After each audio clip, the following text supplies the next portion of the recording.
So, hi to everyone, and welcome to our webinar devoted to the problems of 5G assurance.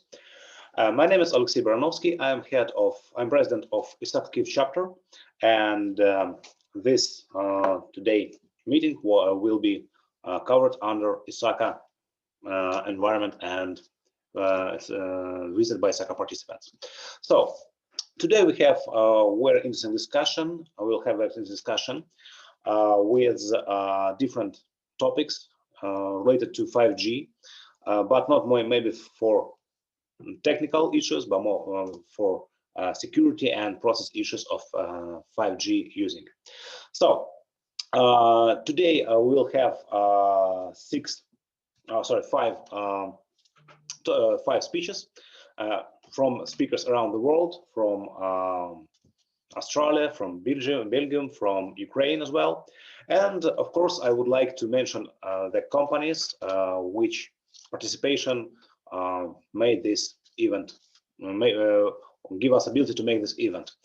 These are KPMG Ukraine and their representatives, and of course the Huawei company, which was the initiator of our today meeting. So I would like to make a co-host and give the word to our first speaker of Mr. David Soldani.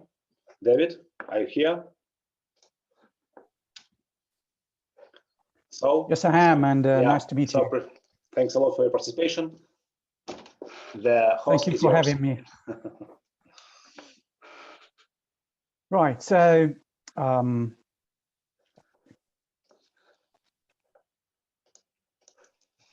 I have prepared presentation, and that's about 5G. So the challenges on cybersecurity and the corresponding responses, or what controls put in place. Maybe just a couple of words about me for the people who haven't met me yet. And I've been in the information communication technology field for about 25 years. Most of the time spent with Nokia and Huawei, I would say, in Finland, and in Germany at the European Research Center. And now I'm based in Sydney, Australia, and I'm serving Huawei as Chief Technology Officer and Chief Cybersecurity Officer here in Australia. I'm supporting and contributing to the Asia Pacific region. At the same time, I'm also the chairman of the IMDA 5G task force in Singapore. Now, if we look at the contents, I have prepared 3 parts. So first, I'd like to walk you through the main important requirements, and then I will review the most important chapters or technical specifications of the 3GPP standards. Then I will show you how 5G security can be deployed. In particular, I'd like to present you the Huawei solutions to cyber security for 5G system end-to-end. Let's start with the requirements, or things that are of major concern. And I have made 3 slides, and the first one are requirements coming from our telecom service providers. Just take a laser pointer. And yeah, the main focus currently is on the 4 distinct areas I have summarized on this slide. So the first one is about the multi-access edge computing server. And as I'll show you later, it is of concern because of the fact that the Mac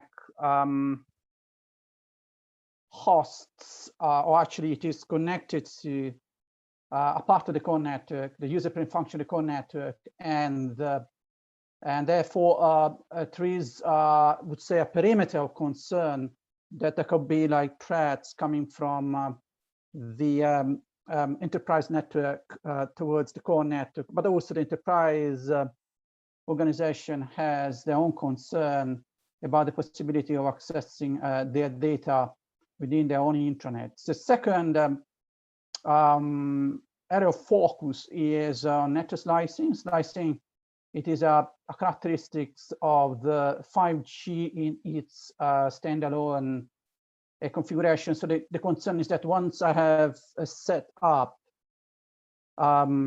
this virtual network end-to-end, the question is, am I providing access to authenticated organization, and are those authorized to use it? Is this slice isolated from others? Then the other area of interest is on massive connectivity. As we know that the 5G system has been designed for massive machine-to-machine communications, and the requirements are all up to 1 million connections per square kilometer, which at cell level is 3 times higher than the one currently supported by the best configuration of a 4G system. So the concern is that of denial of or distributed denial of service attacks, they may come from both the signaling, so massive signaling storms, as well as also through the data plane. And then we have a security management, because I will show you the network is rather complex. So ideally, we should have a way to automate both the management and the possibility of responding to any kind of threats or incidents that may happen into the network in an easy manner for our telco service provider. The other requirement comes from the vertical sector. So I would say that the first requirements presented in this slide are mostly around the integrity and confidentiality of information. Information, it is synonym of data. Then the other important requirements, I would say, mostly placed on the availability of information, or in general the communication and the network is coming from the vertical sectors, and they have stringent requirements because of the fact that any kind of discontinuity in their service may impact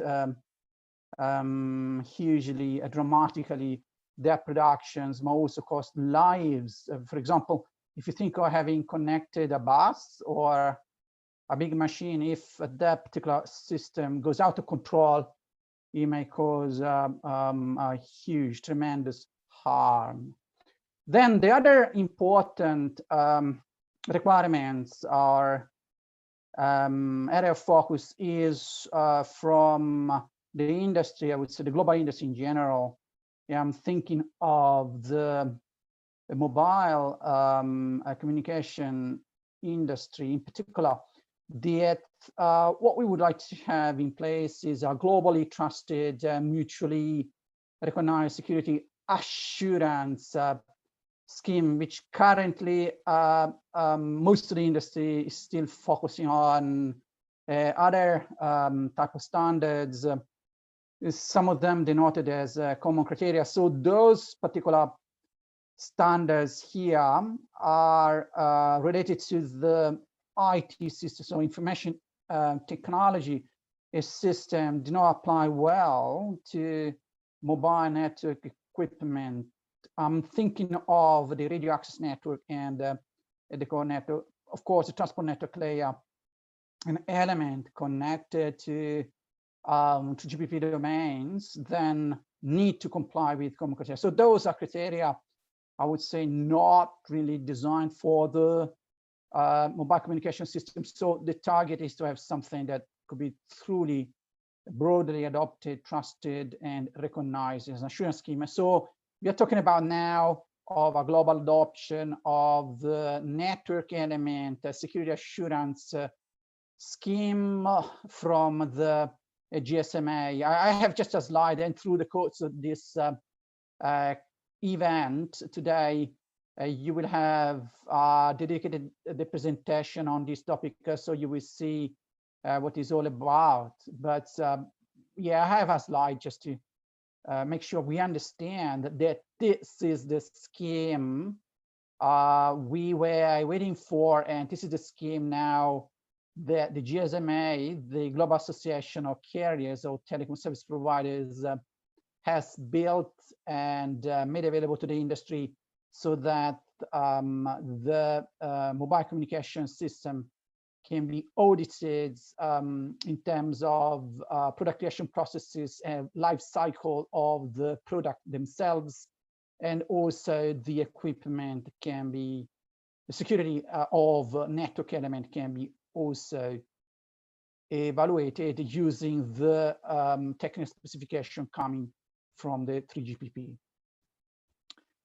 Yeah, if those are the expectations, requirements from industry, the question is what the standard has done, or in general, standardization development organizations have done to achieve a maximal level of protection for the 5G system, especially in terms of trustworthiness of the product as well as network resiliency. Now, I've just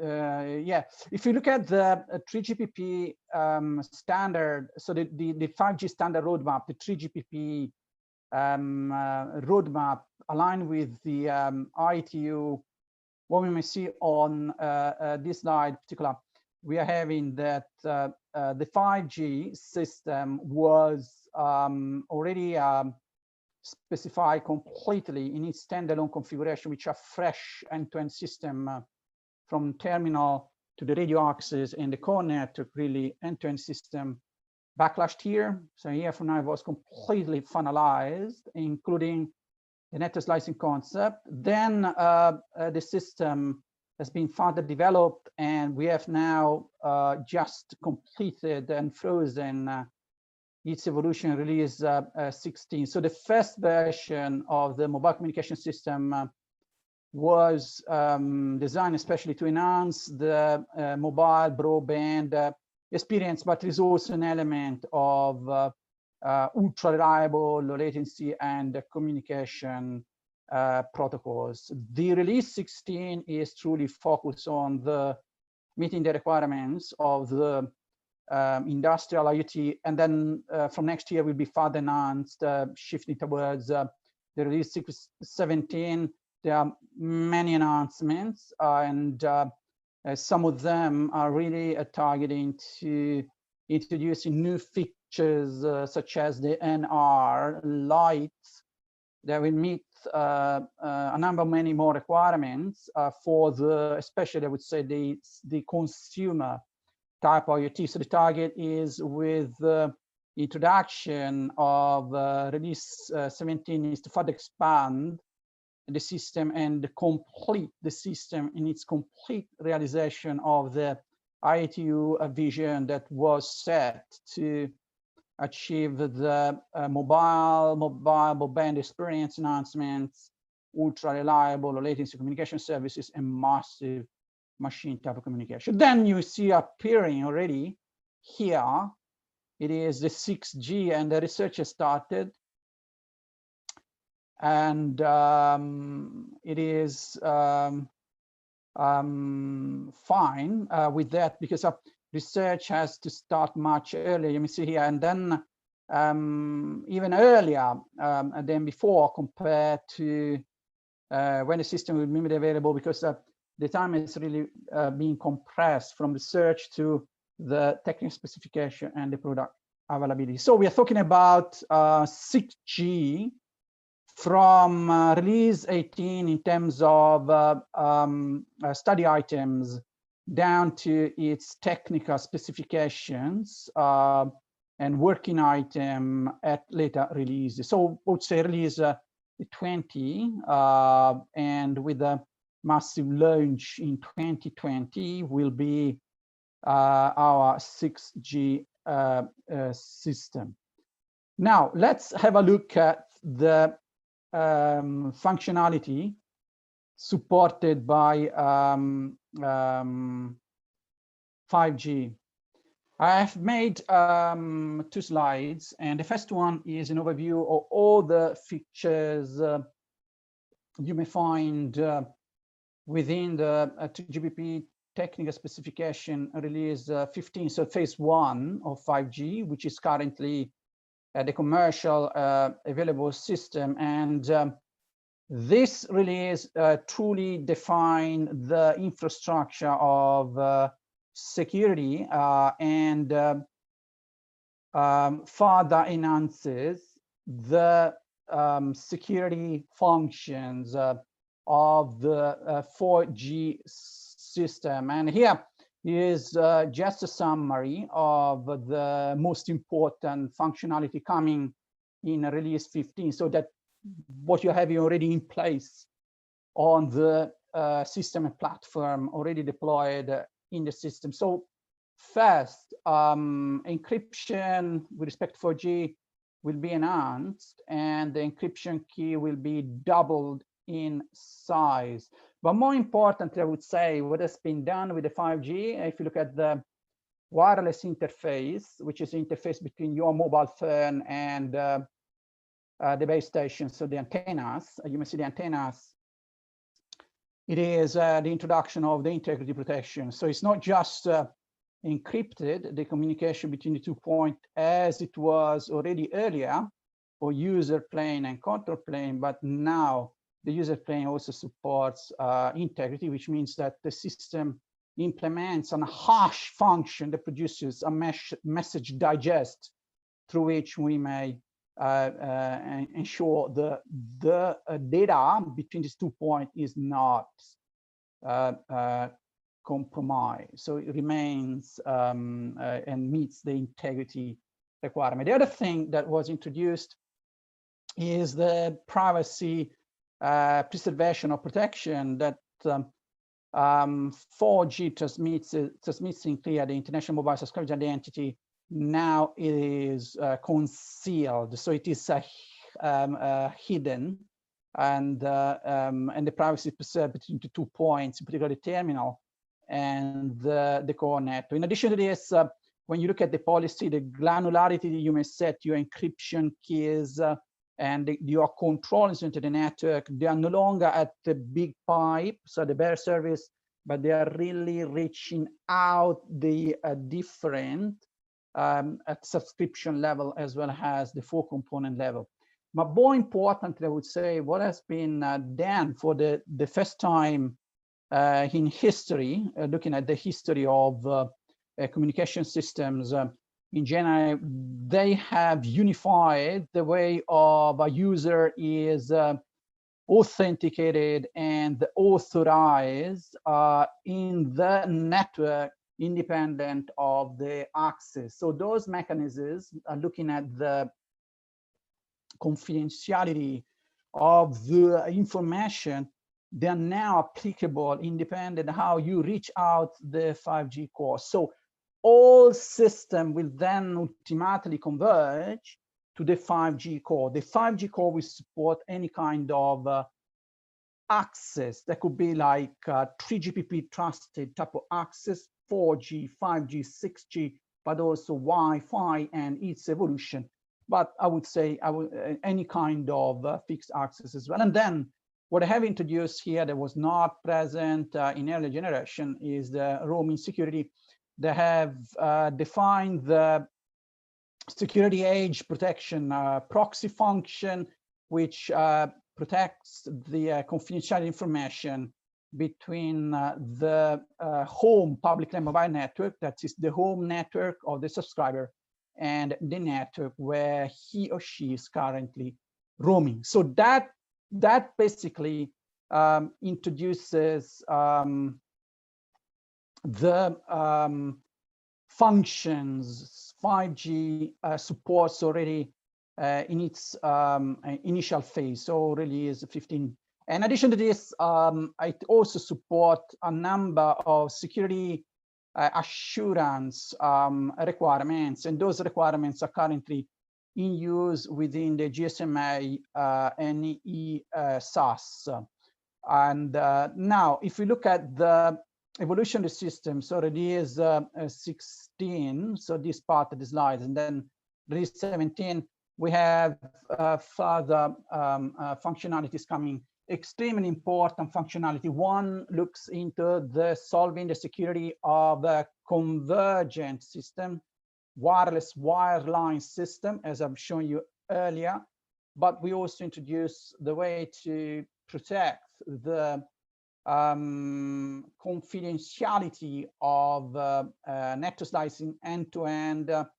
We have a way to authenticate using the 5G key any kind of application running on top. So that is about especially valuable, I would say, for the Internet of Things. And then we have security mechanisms for vehicle-to-X communications.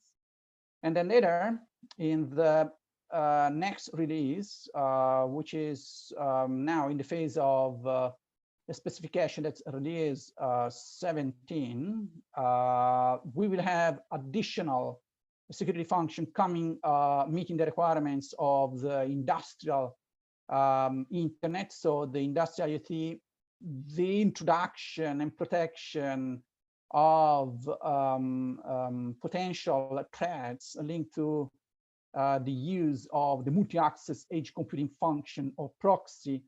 And also they are thinking of handling safely communication with unmanned aerial system or vehicles.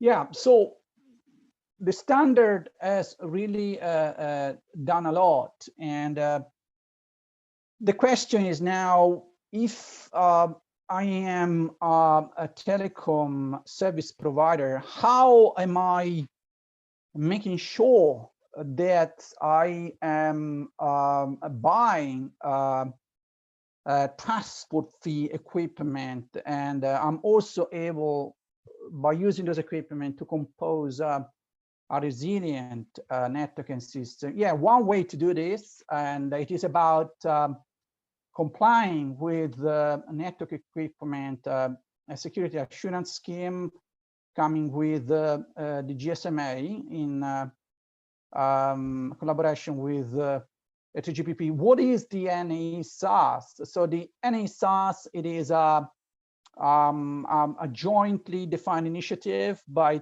these two organizations with clear split between responsibilities. So the GSMA, it is responsible of defining the evaluation scheme, and then the TGPP develops the security test cases and security assurance specification. And this process, what allows in practice are two things. So the first, it will make it possible to assess the product development and the product life cycle processes within a particular vendor organization. And the second one, it is about evaluating the security of network equipment. And this is exactly done by using the 3GPP test cases and verify that the functionalities I presented to you earlier are really supported. We believe, and I believe, that this is the scheme that should be broadly adopted, not only within the industry. I'm expecting regulators, government to have an agreement, say that that's the scheme, that's the way forward we should, or we must have in place for achieving transport products for the carrier network resiliency, and in particular have a mean and method within the regulator and the government for achieving a proper certification scheme, accreditation, which means approval. That's the way forward, and for having a way for authorizing the deployment of that particular system within the country. Right, so that's what I wanted to introduce you on standards. Now we go through the a little bit more in detail to understand what a 5G is in practice and how we achieve a proper 5G security deployment. And so the first question is, yes, okay, what is really coming new with the 5G system? Is there really anything new compared to the earlier system generation, especially 4G, in terms of threats, risks? And practically there is not really anything new. So if you look at this slide or reviews, reports you may find in the literature, I would say there are just a few new things that may be of concern in terms of providing cybersecurity. And one of them is the virtualization platform, so the telco cloud, so like the 5G core.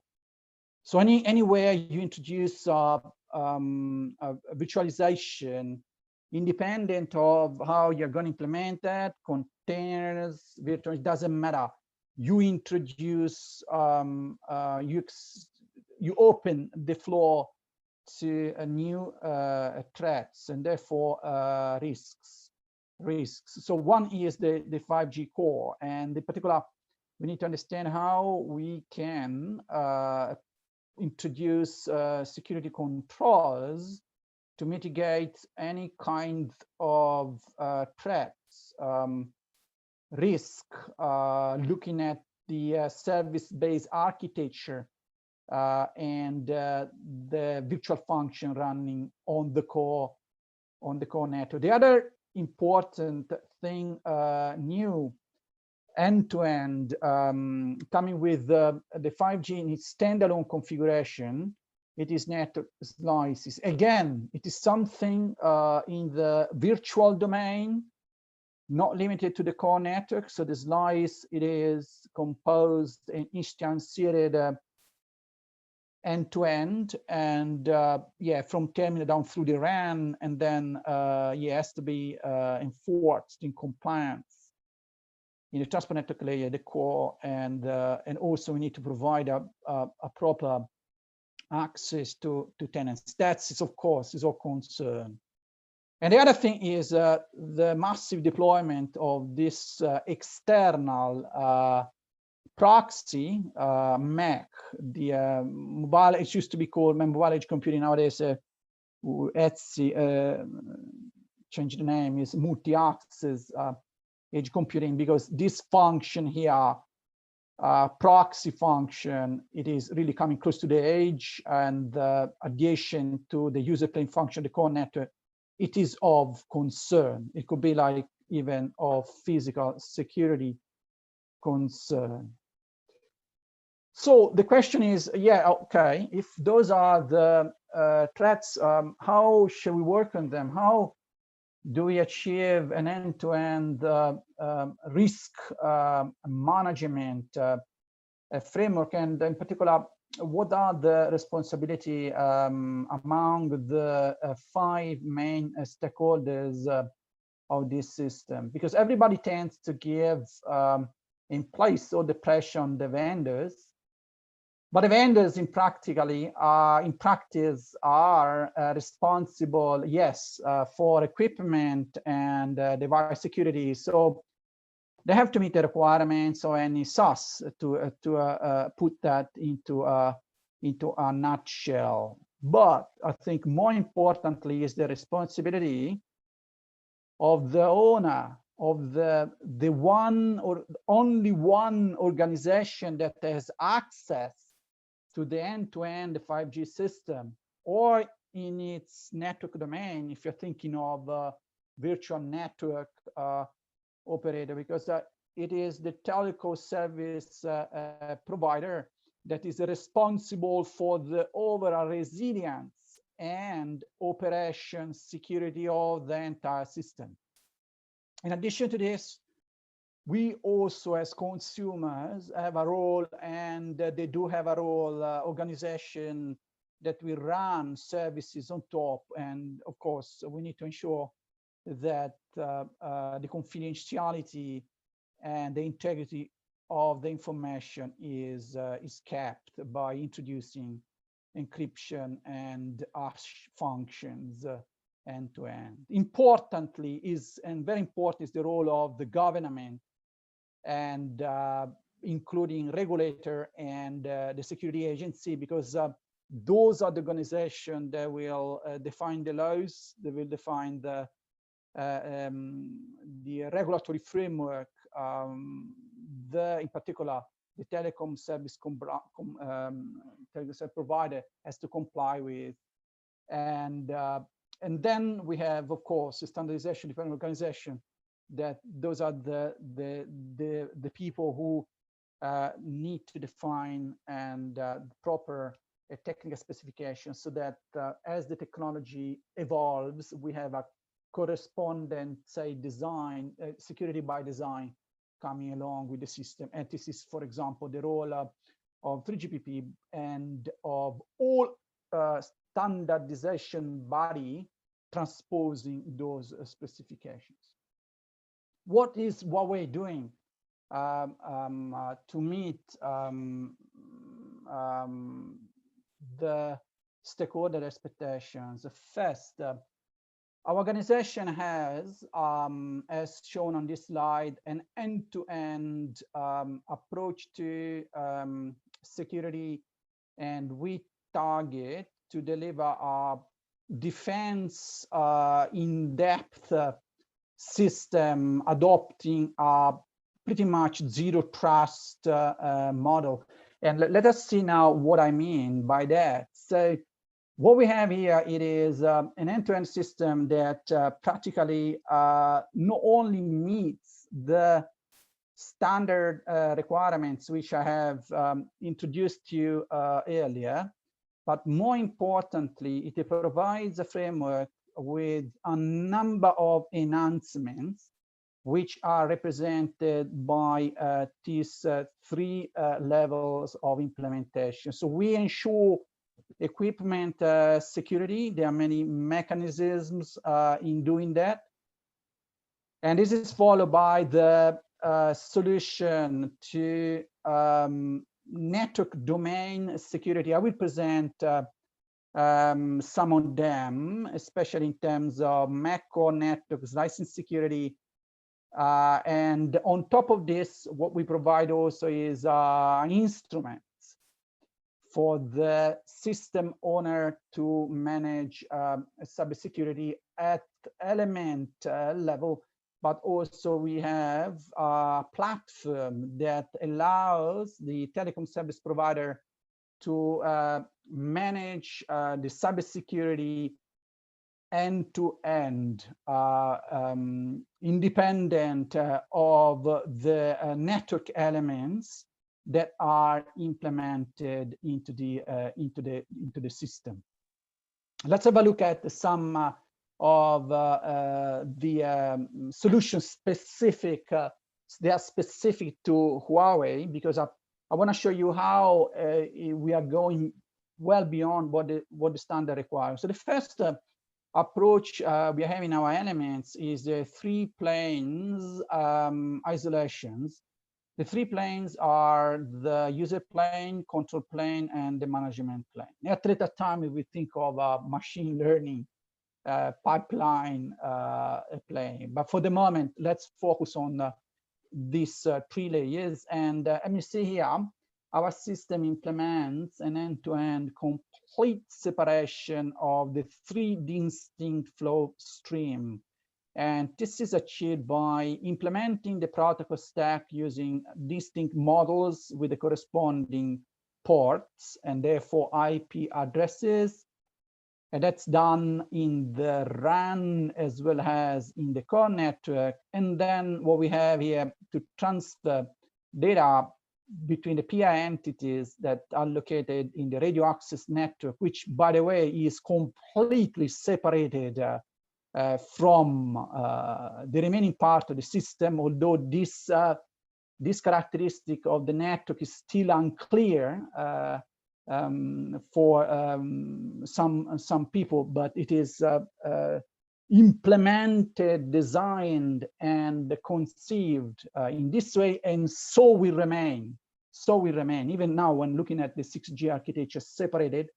So these PI entities, they are in communication, and the data between the points, it is encrypted using different type of technology, so that the three plane remain in complete isolation.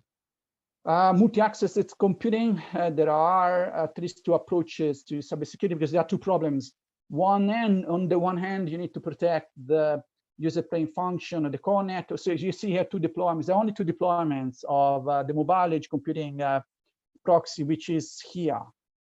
The problem did not subsist with a 4G system, because the 4G system, it is completely hard-coded the core functions remaining the core. Whereas here now, what we are having is the user plane function is distributed, and the user plane function goes along with the multi-access computing function, because it acts the gateway for the mobile edge computing server accessing the 5G services. And we have two possibilities. We can have a carrier aggregation data center, which connects multiple access subsystem, or it could be the MAC placed in campus.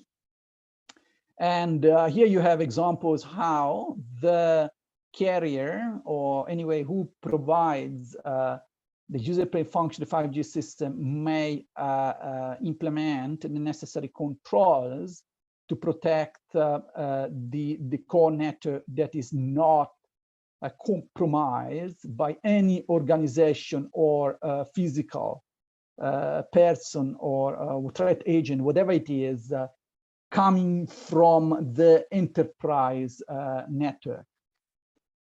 Then 5G, as I said, the core network, it is completely virtualized, and the virtualization demands for particular controls, measures, and our approach is to achieve zero trust, the multi-layer defense, and that includes the hardening and in-depth defense of the network functions, as illustrated on the left-hand side of this slide. How do we achieve this? Then when we implement the signaling models here, we think of hardening the models so that any kind of attack can be prevented by letting deal with pre-models that shield the communication between a potential threat agent and their particular signaling end. In addition to this, what we introduce here is a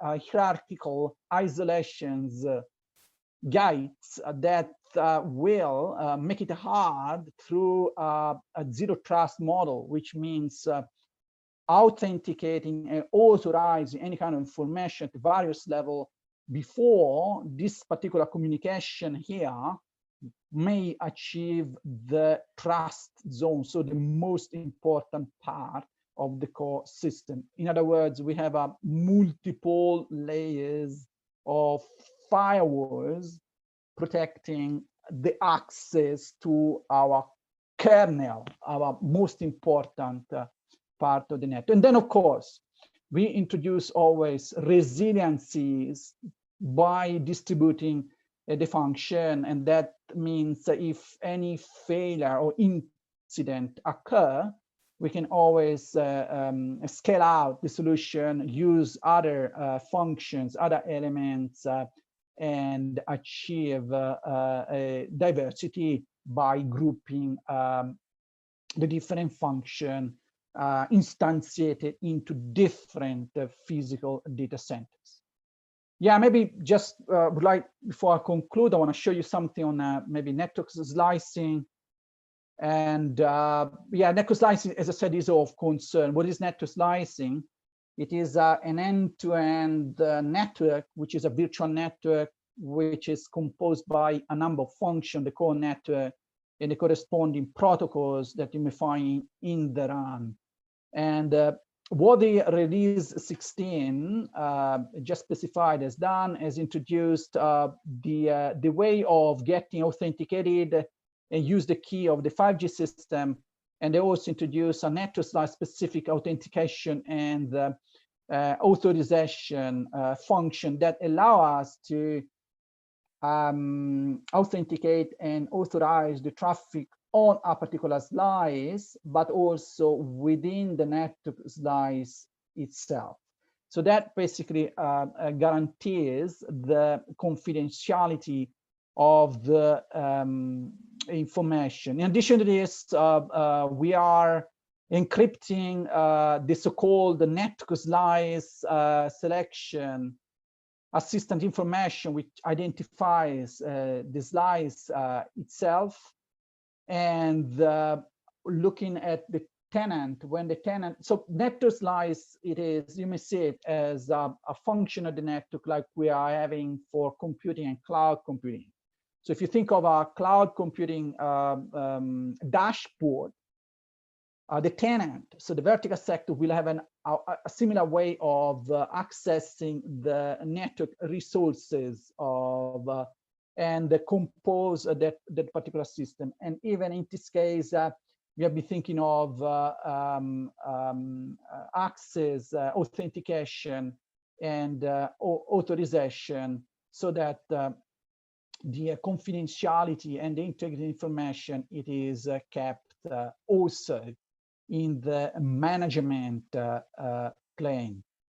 In conclusion, what we need then, and what Huawei provides is a platform that allows an easy way to achieve the risk management, a risk management framework end-to-end, and that is about three main components. So we need to manage security in terms of define the keys, certificates, and manage all identity across the infrastructure and the different peer components.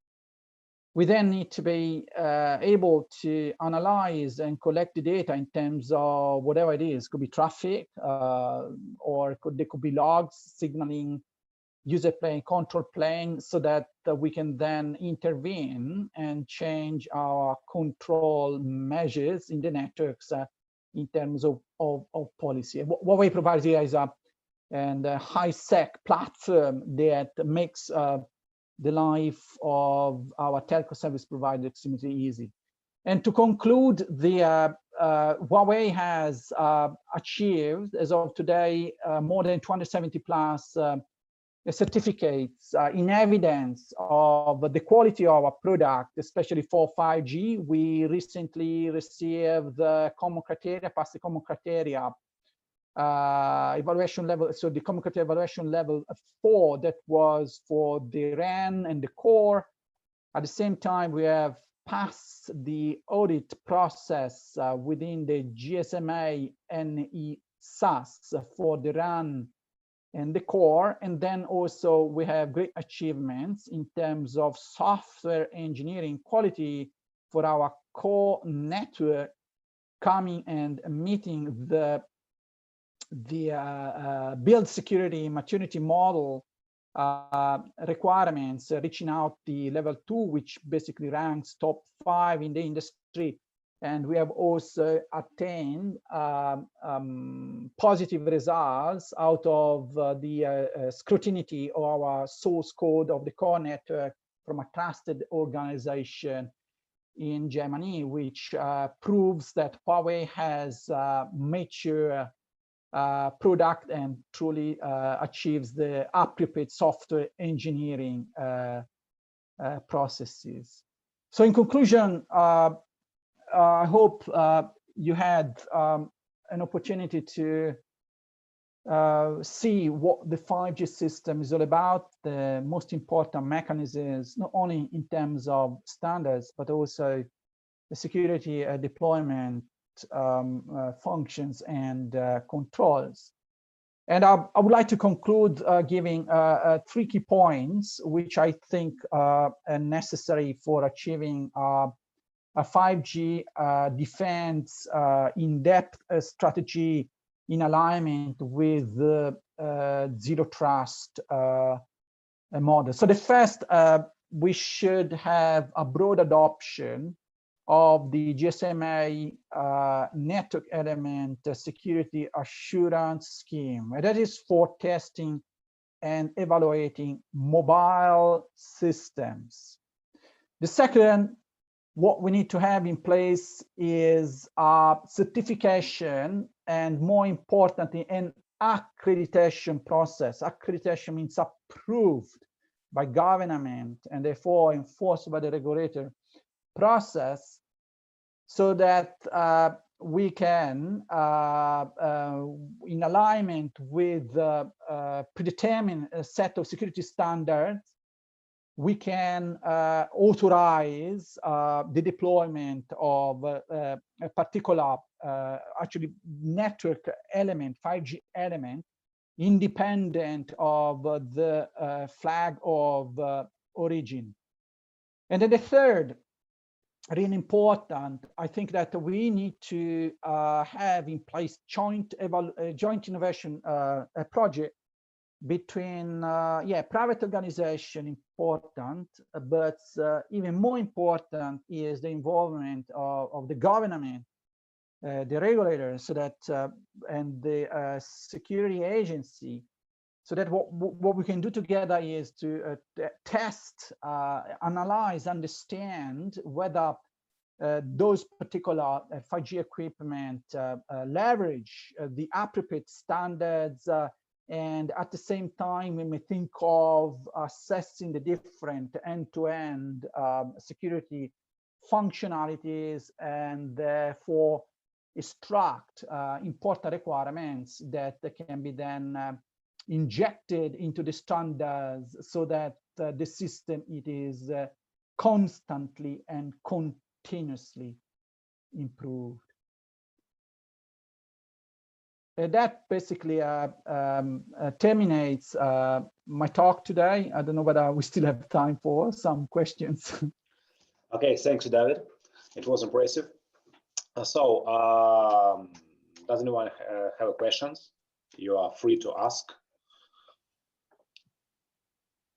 Yeah, in the chat, people thanks you for so impressive presentations. Thanks a lot, David. It was really great.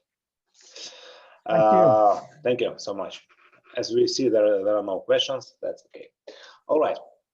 As far as I see, one of the let's say people who is involved in the process of law support for 5G is here. Alex, would you add something about 5G and its importance to Ukraine?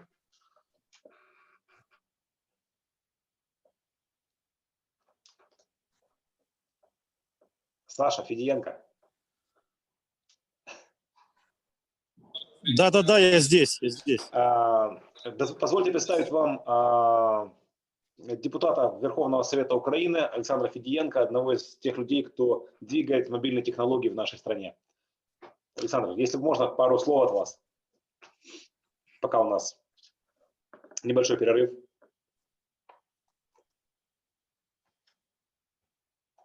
Вы замьючены, Саша.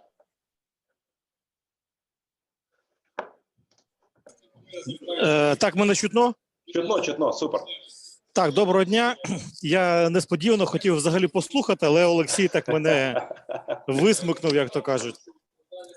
Слухайте, друзі, ну я хочу сказати, що там, де вже запроваджують 5G, інші країни, в нашій країні це тільки починається з точки зору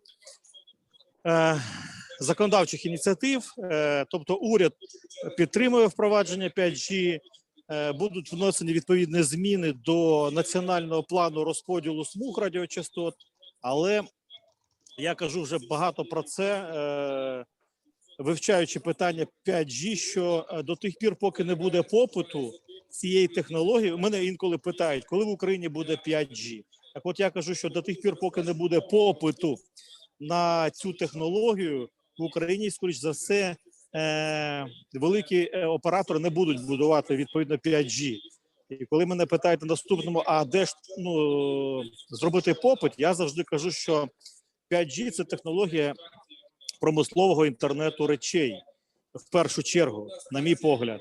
І тому нам потрібно стимулювати в першу чергу великі промислові підприємства локально, десь може там кампусно запровадити саме цю технологію для того, щоб взагалі зрозуміти з точки зору, як воно там буде корисно, економічно і так далі. А далі вже це буде рухатися, впроваджуватися. Звісно, потрібно працювати ще додатково з населенням. Я думаю, що в Європі така ж проблема, як в Україні, що є ті, хто виступає проти запровадження 5G. Олексій, це так, якщо коротенько. Я Дуже думаю, дякую вам. Да. Дуже дякую, Олександр. Дуже приємно вас бачити тут.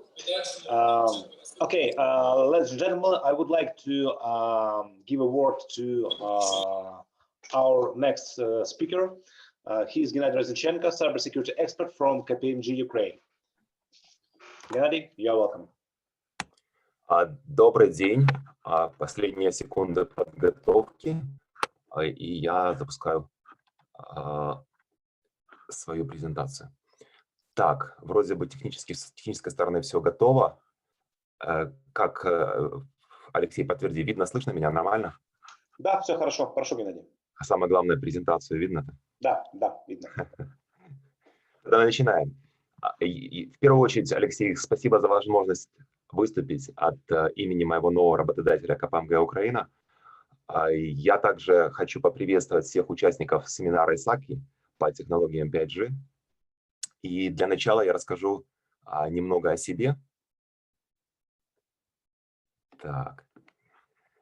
В настоящее время я являюсь советником-экспертом по кибербезопасности консультационной компании КПМГ в Украине. Я присоединился к организации ИСАКа еще в 2008 году, когда я готовил и сдавал экзамен по сертификации СИСМ. А 3 года спустя в Украине усилиями Михаила Лопатина, Алексея Янковского и других образовалась ячейка. Если кто помнит это первое заседание, то мы собрались, если мне не изменяет память, в пабе «Сундук» на Леонтовича. Тогда и был выбран первый президент нашего чептера. Но с тех пор мы растем, и благодаря также в том числе и новому президенту Алексею Барановскому мы стараемся привлекать новых участников и развивать, предоставлять новую информацию, последнюю информацию своим участникам нашего чептера. В этом году я также участвовал в ИСАКа Global Leadership Summit. Это встреча в верхах. Каждый чептер мог делегировать нескольких представителей, одним из которых был я. Эта встреча проходила в этом году виртуально по всем известным причинам и невозможности провести живую встречу. На мой взгляд, она прошла очень активно, я даже был удивлен, и у меня было временами такое ощущение, что я присутствую непосредственно на месте действия, а не виртуально за многие тысячи километров от штатов, где проходила непосредственно живая встреча. В первую очередь я хотел поблагодарить также Меган Морец и других ведущих. Благодаря действиям этих людей это событие оно прошло на самом высоком уровне. В течение 4 дней мы получили возможность исследовать, проработать некоторые направления развития глобальной ИСАКа. И, надеюсь, многие яркие сгенерированные нами идеи глобальной ИСАКа будут воплощать уже в ближайшем будущем.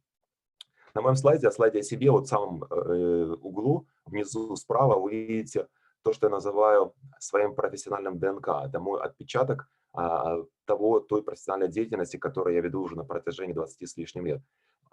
Она отражает наиболее часто встречающиеся слова в моем профиле, в моем LinkedIn профиле. Я также, тех, кто хочет присоединиться ко мне в сети LinkedIn, добро пожаловать. Я всегда откликаюсь на любые вопросы и запросы. Так. Вот теперь я начинаю свой сегодняшний рассказ с тех преимуществ, которые дает технология 5G, в первую очередь для бизнеса. Понимание КПМГ современного мира цифровых технологий и информационного взаимодействия базируется на 3 прописных истинах, на которые бизнесу следует полагаться. Во-первых, информация и данные, которые лежат в основе всех коммуникаций. И это кровеносная система операционных и всех бизнес-процессов. Нервная система, например, банковской сферы, может отличаться от фармацевтической или оборонной отраслей. Но информация – это то, что нам нужно, чтобы понять наши собственные циклы развития и принципы принятия решений для продвижения вперед. Во-вторых, цифровые технологии либо напрямую приводят к изменениям, бизнес-трансформациям, либо стимулируют, подталкивают эти процессы или обеспечивают их, являются неотъемлемой частью. И поэтому критично, чтобы руководители и наблюдательные советы были в курсе того, что грядет за технологическим горизонтом. В-третьих, также ускоряются темпы технологических изменений. Стоять на месте сейчас – это значит идти назад.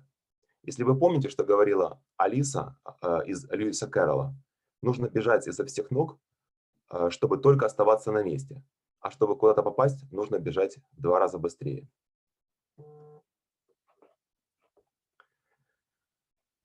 Что же такое 5G? Разработка велась почти 10 лет и привела к тому, что было создано новое поколение мобильной широкополосной связи, которая в конечном счете заменит или, по крайней мере, расширит существующие 4G LTE сети. Постепенно эта технология становится реальностью. С 5G мы видим экспоненциально более высокую скорость загрузки и выгрузки.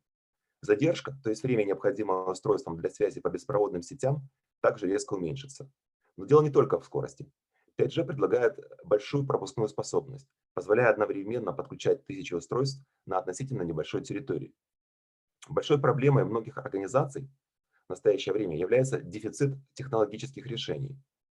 Другая же серьезная проблема, и это довольно неожиданно, регуляторная активность и ответственность правительств.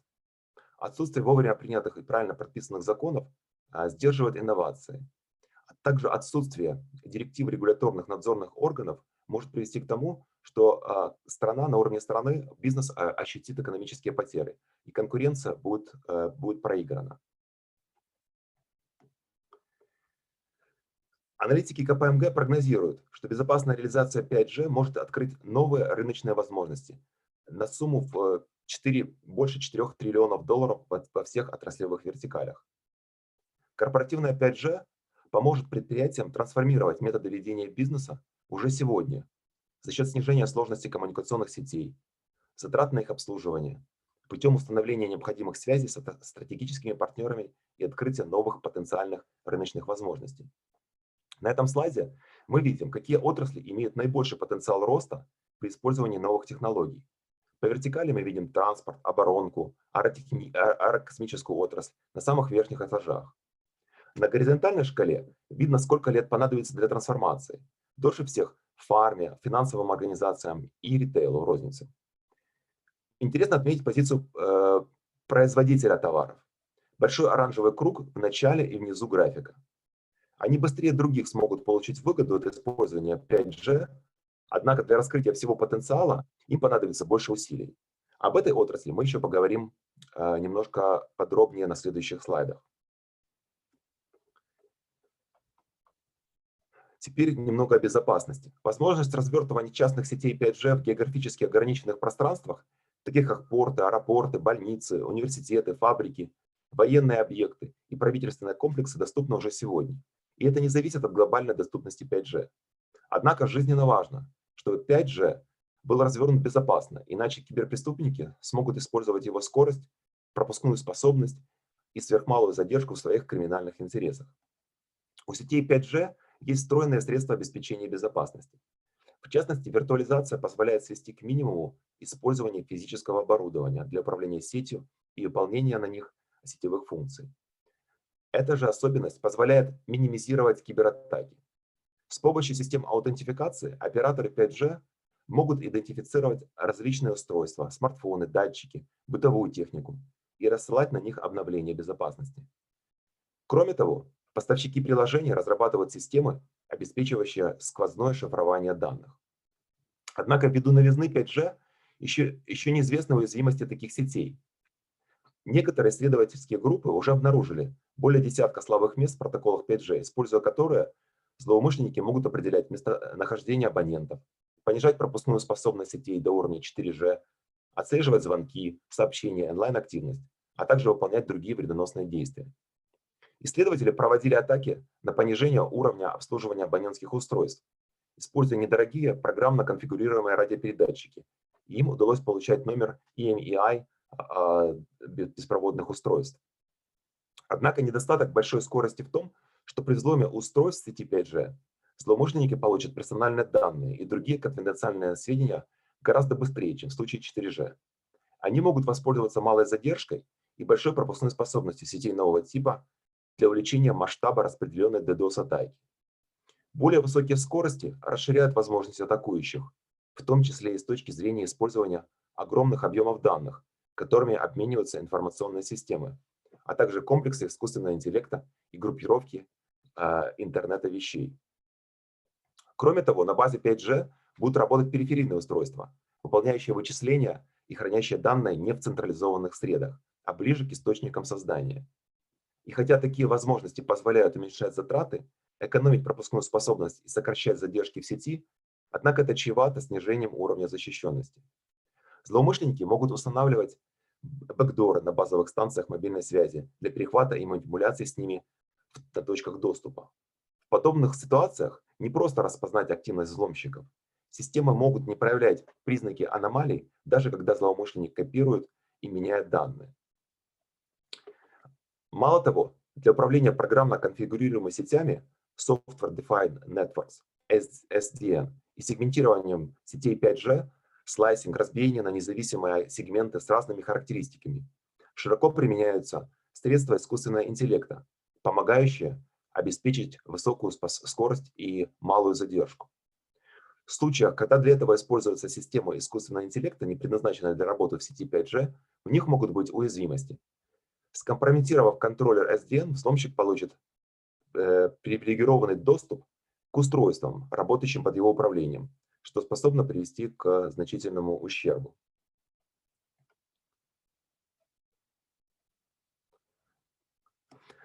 Трансформация, ориентированная на клиента, занимает центральное место в стратегиях большинства организаций.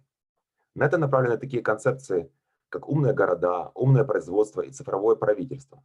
Но в настоящее время они фактически являются пустыми и довольно-таки беззубыми концепциями.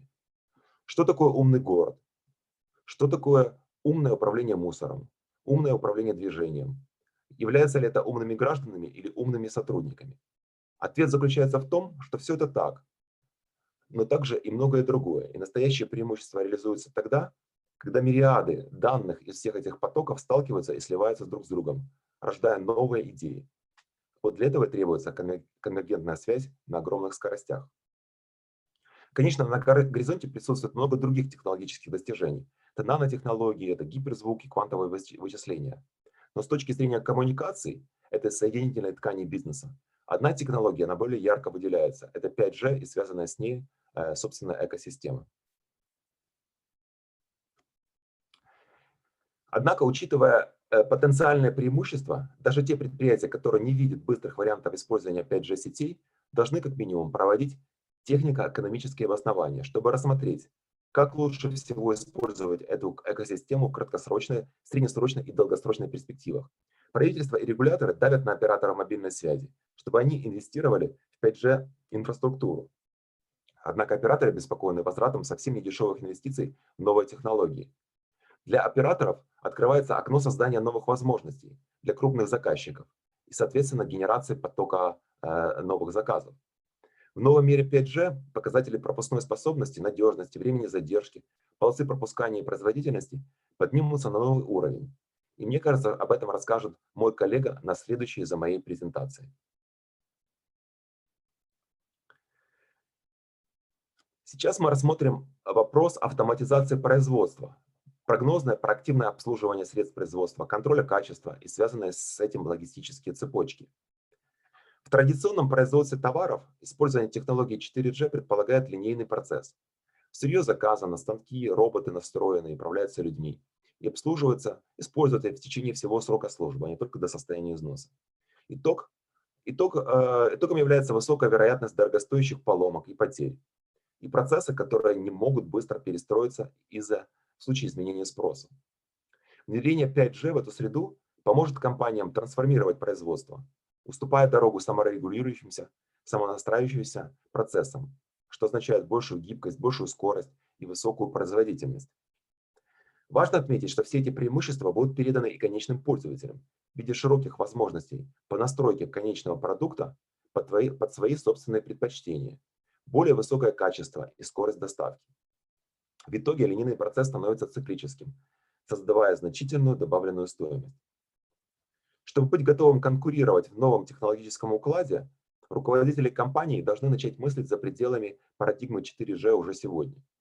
Они должны понять, что из себя представляет 5G и как она может решить сегодняшние задачи завтра.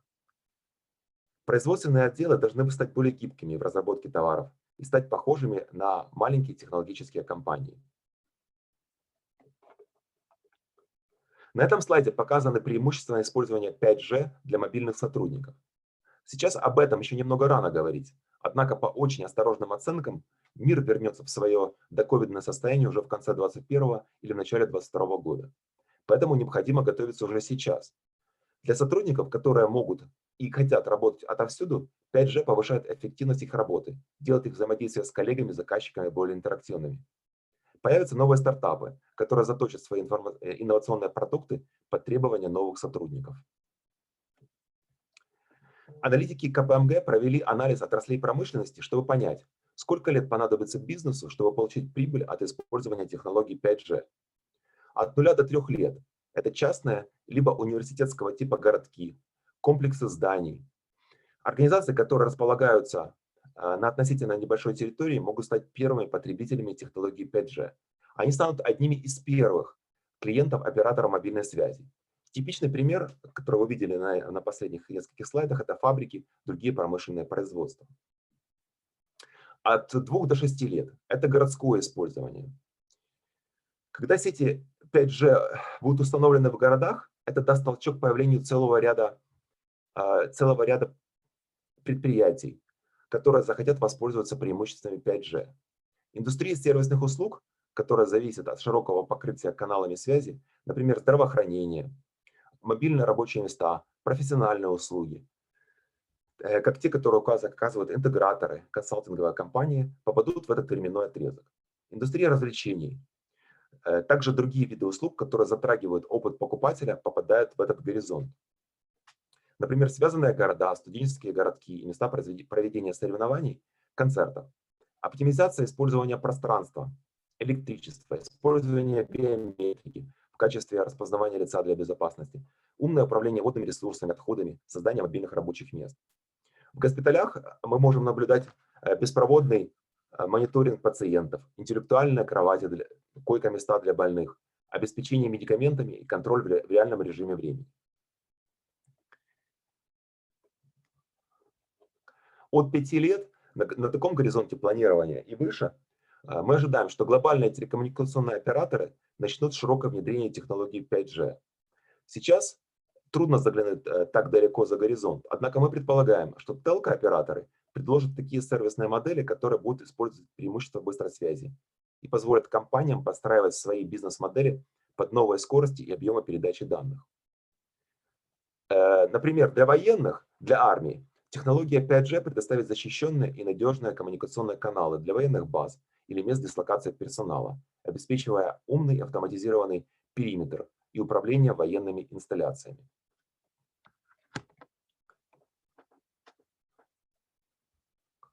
Теперь расскажу немного о том, что может, буквально в 2 словах, о том, что может предложить компания КПМГ. Компания KPMG имеет все возможности для оказания поддержки нашим клиентам в предоставлении этих решений 5G. 5G несут революционные изменения. Самое время разработать стратегии безопасности при использовании технологий 5G и начать воплощать ее в жизнь. Защищенные сети 5G создают частную сверхнадежную беспроводную экосистему, которая обеспечивает ускоренный поступ в цифровом мире. Хочу подытожить, что в ближайшее время распространение сетей 5G будет двигаться крупным бизнесом, а не консюмериатом, то есть нами с вами. Но наше время придет позже. Я сейчас посмотрю, сколько времени осталось. Я вижу, что мне еще осталось Да, прошу вас, Геннадий. немного времени. И тогда я расскажу о том, какие еще вебинары с точки зрения безопасности компания КПМГ предлагает в ближайшем будущем. Мы запланировали целую серию вебинаров, которые будут затрагивать киберустойчивость компании, другими словами, cyber resilience. Эти вебинары будут базироваться на 4 основных столпах. Это предотвращение инцидентов, подготовка, реагирование и восстановление после инцидентов. Каждый вебинар будет продолжаться 2 часа, то есть 4 по 2 часа, и на этих вебинарах будут выступать как сотрудники КПМГ, так и приглашенные специалисты от наших стратегических вендоров, в частности Microsoft, от наших субподрядчиков. И я надеюсь, что спикеры от ИСАКи тоже выступят на наших этих вебинарах. Эти вебинары уже анонсированы на страничке КПМГ на Фейсбуке и на странице КПМГ. Поэтому добро пожаловать. Алексей, на этом у меня все. Еще раз я благодарю за Спасибо, Геннадий. возможность выступить и рассказать о том, что мы предлагаем именно для больших, для крупных заказчиков, для предприятий. Спасибо большое, Геннадий, вам. Коллеги, маленькая ремарка. Смотрите, у нас напоминаю всем, что после нашего мероприятия у нас будет небольшая викторина с призами от наших спонсоров. Поэтому призываю всех поставить себе вот такое приложение, которое вы сейчас видите на экране. Оно называется Kahoot. Вот. И с помощью Kahoot мы с вами пройдем викторину. Там будет небольшое количество вопросов, но подарки обеспечены. Благодарю вас. Тогда я хочу передать... Извините. All right. Thanks for Gennady. I am asking for participate Denis Kravchenko. He is telco expert, and he will cover some topics with security issues of 5G and mobile network as well. Denis, are you ready? Are you here? Yeah, hi guys. Здравствуйте всем. Да, я готов докладывать. Сейчас, секундочку. Я welcome. Прошу вас. Слышно меня, да? Да, превосходно. Отлично. Так, секундочку.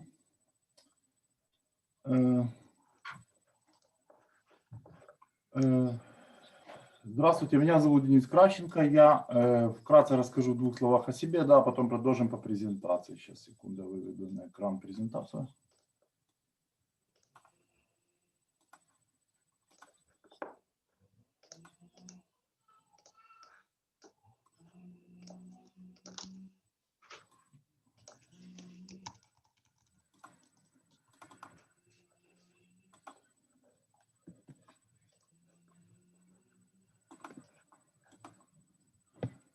Так, видно, да, презентацию? Да, превосходно. Прошу вас. Да, отлично. Значит, в 2 словах про себя.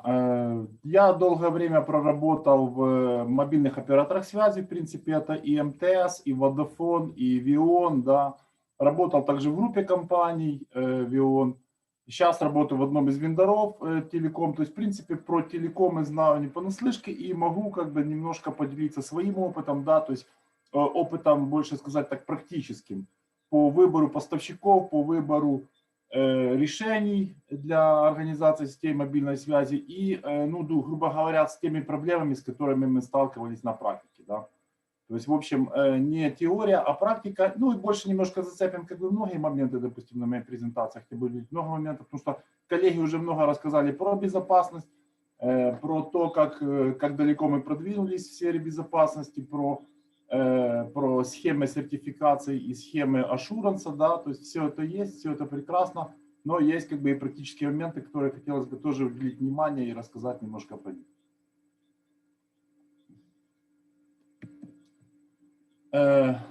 Мобильная связь, значит, я вкратце буду напомним вкратце, да, допустим, о том, что у нас было до этого. Вкратце у нас было 2G, 3G, до этого была аналоговая мобильная связь. Вы все помните, что это были старые протоколы с уязвимостями, да, за кем там, допустим, ну, я буду на русском, могу на украинском, там, если надо будет, потом на английском частично переведем, допустим, как удобно будет.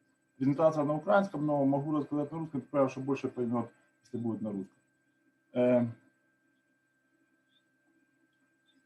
Да, так что, значит, 3G, 2G протоколы были достаточно старыми, они не рассчитаны были на тот ландшафт безопасности, который существует сейчас, да, то есть это были внутренние сети связи, они были ориентированы на, ну, иногда механизма безопасности просто не было в этих протоколах и сетях связи, потому что, в принципе, никто не думал, что это будет доступно публике, да, то есть это будет доступно, какие-то интерфейсы будут публично доступные, стандарты доступны, то есть это была внутренняя кухня мобильных операторов связи, соответственно, как бы и никто не заботился о безопасности их вообще.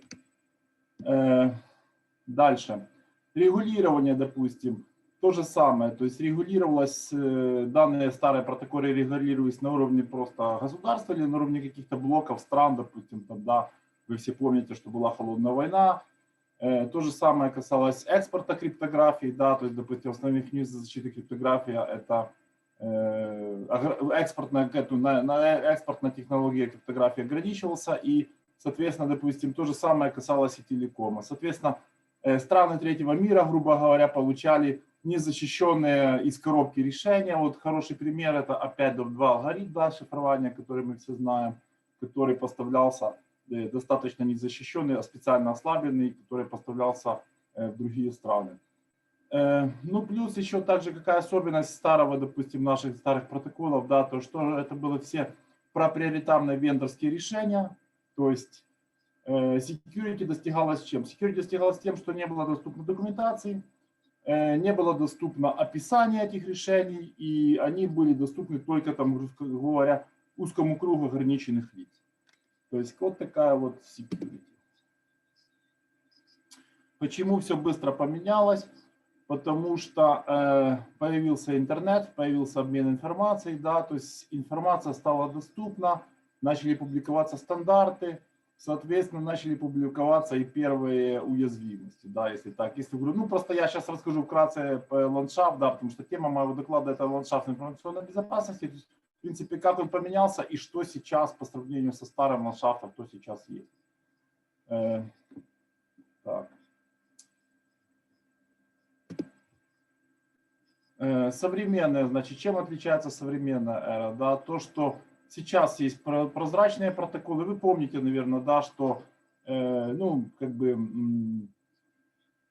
в принципе, мы все знаем, да, что часть этих протоколов, допустим, были не просто уязвимы телеком-протоколы, да, а были умышленно уязвимы, да, для целей, которые преследовались некоторыми, допустим, игроками как телеком рынка, так и некоторыми государствами с целью наблюдения, с целью дополнительных вещей по прослушиванию, допустим, да, и т.д. и т.п.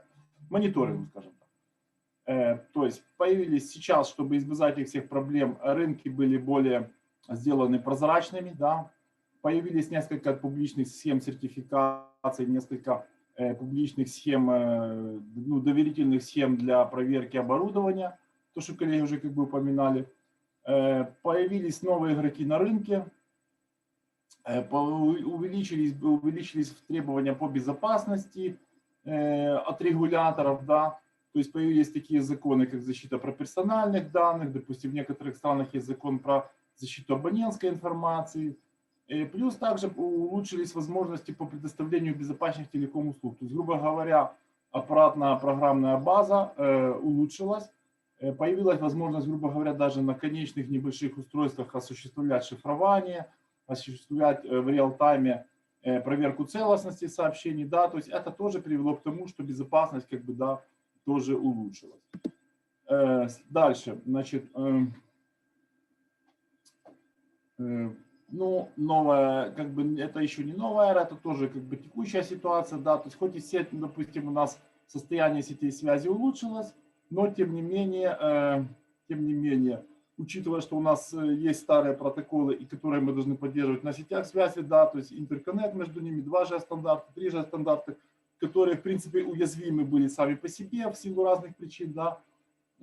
Соответственно, из-за этого взаимодействия вот эти старые уязвимости перешли и в новые стандарты связи, в том числе и в 4G.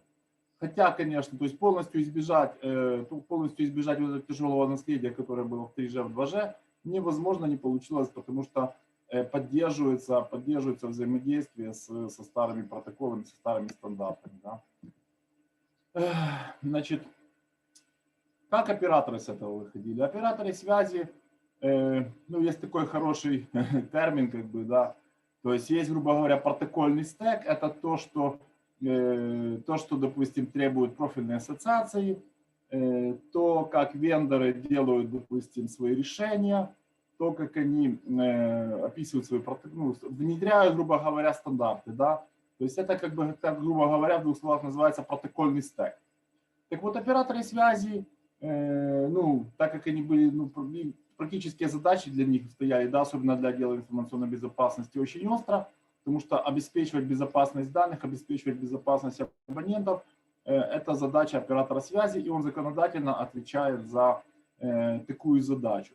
Поэтому было такое упражнение, называлось укрепление протокольного стека. То есть, хоть тебе, допустим, там вендор или стандарт не требует каких-то механизмов или функционала безопасности, это не предусмотрено стандартом, да, то дополнительно мобильные операторы связи сами занимались усилением безопасности с помощью дополнительных механизмов.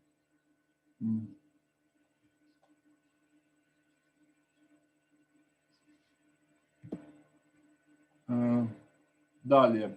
Значит, соответственно, учитывая, что ну, как бы отрасль, скажем так, тоже 3GPP, Европейский институт стандартизации, Международный союз электросвязи показывали достаточно низкий прогресс в сфере информационной безопасности касательно сетей связи, да, то пришлось вмешиваться государству, пришлось вмешиваться национальным регулирующим органам для усиления давления в сфере информационной безопасности, увеличения требований по информационной безопасности, да. Примеры таких, допустим, активностей по изменениям ситуации, да, мы видим это то, что в некоторых странах были приняты законы про критическую инфраструктуру, в том числе в Украине, да. Также видим ряд, допустим, рекомендаций, вот хороший пример, это НИСТ рекомендация на американский институт стандартизации, да, который принял вот пару лет назад LTE Security документ, да, где он, в принципе, ну, не то что раскритиковал как бы существующую безопасность 4G, да, но он указал очень много слабых мест, которые есть в стандарте, которые есть в профильных организациях, которые никак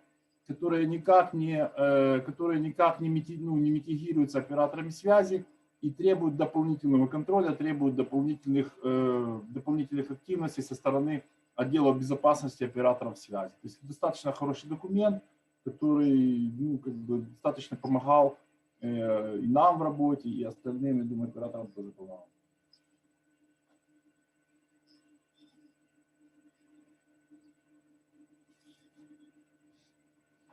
Также появились дополнительные ассоциации, такие как ORAN, OpenCore, да, то есть которые игроки, которые тоже добавляли требования в безопасность, которые сейчас добавляют требования в безопасность, помогают и расширяют ландшафт, телеком-ландшафт, да, то есть мы сейчас видим очень много демократизации в сфере стандартов, мы сейчас видим очень много новых игроков, мы сейчас видим требования от операторов связи, чтобы, допустим, вендорские решения не были проприетарными, чтобы у них были открытые интерфейсы, чтобы можно было взаимодействовать, чтобы можно было устанавливать оборудование или софт, или оборудование в открытые облака, чтобы были стандартные открытые протоколы.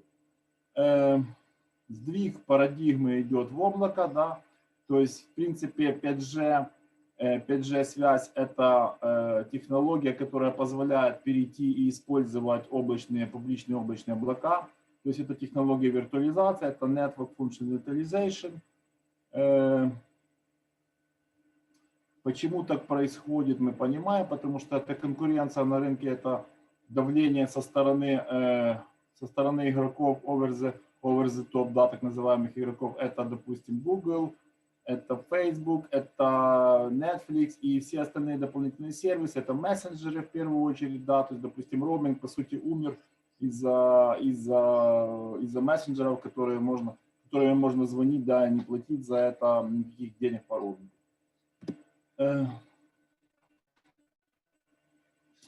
Далее, значит, как решаются и как пытаются решиться эти проблемы отрасли, которых я только что озвучил, да, то есть это старые технологии, legacy, скажем так, legacy протокола, legacy системы, которые сейчас существуют в операторах связи. Как я уже упоминал, это проблемы пытаются решить через сертификацию, через стандартизацию, профильные ассоциации, GSM-ассоциация, Европейский институт стандартизации, Международный союз электросвязи внедрили ряд комитетов по безопасности, проводят ряд встреч, внедряют ряд технологий и механизмов, да, для того, чтобы операторам связи, по сути, чтобы операторы связи не дублировали одни и те же действия. Да, почему? Потому что можно будет просто, имея какой-то продукт, допустим, при закупке, при проведении тендера, можно будет просто выставить требования по наличию сертификата соответствия, наличие проверки безопасности, допустим, большой какой-то ассоциации, и имея этот сертификат, вендор вообще будет допущен, то есть производитель будет допущен к тендеру.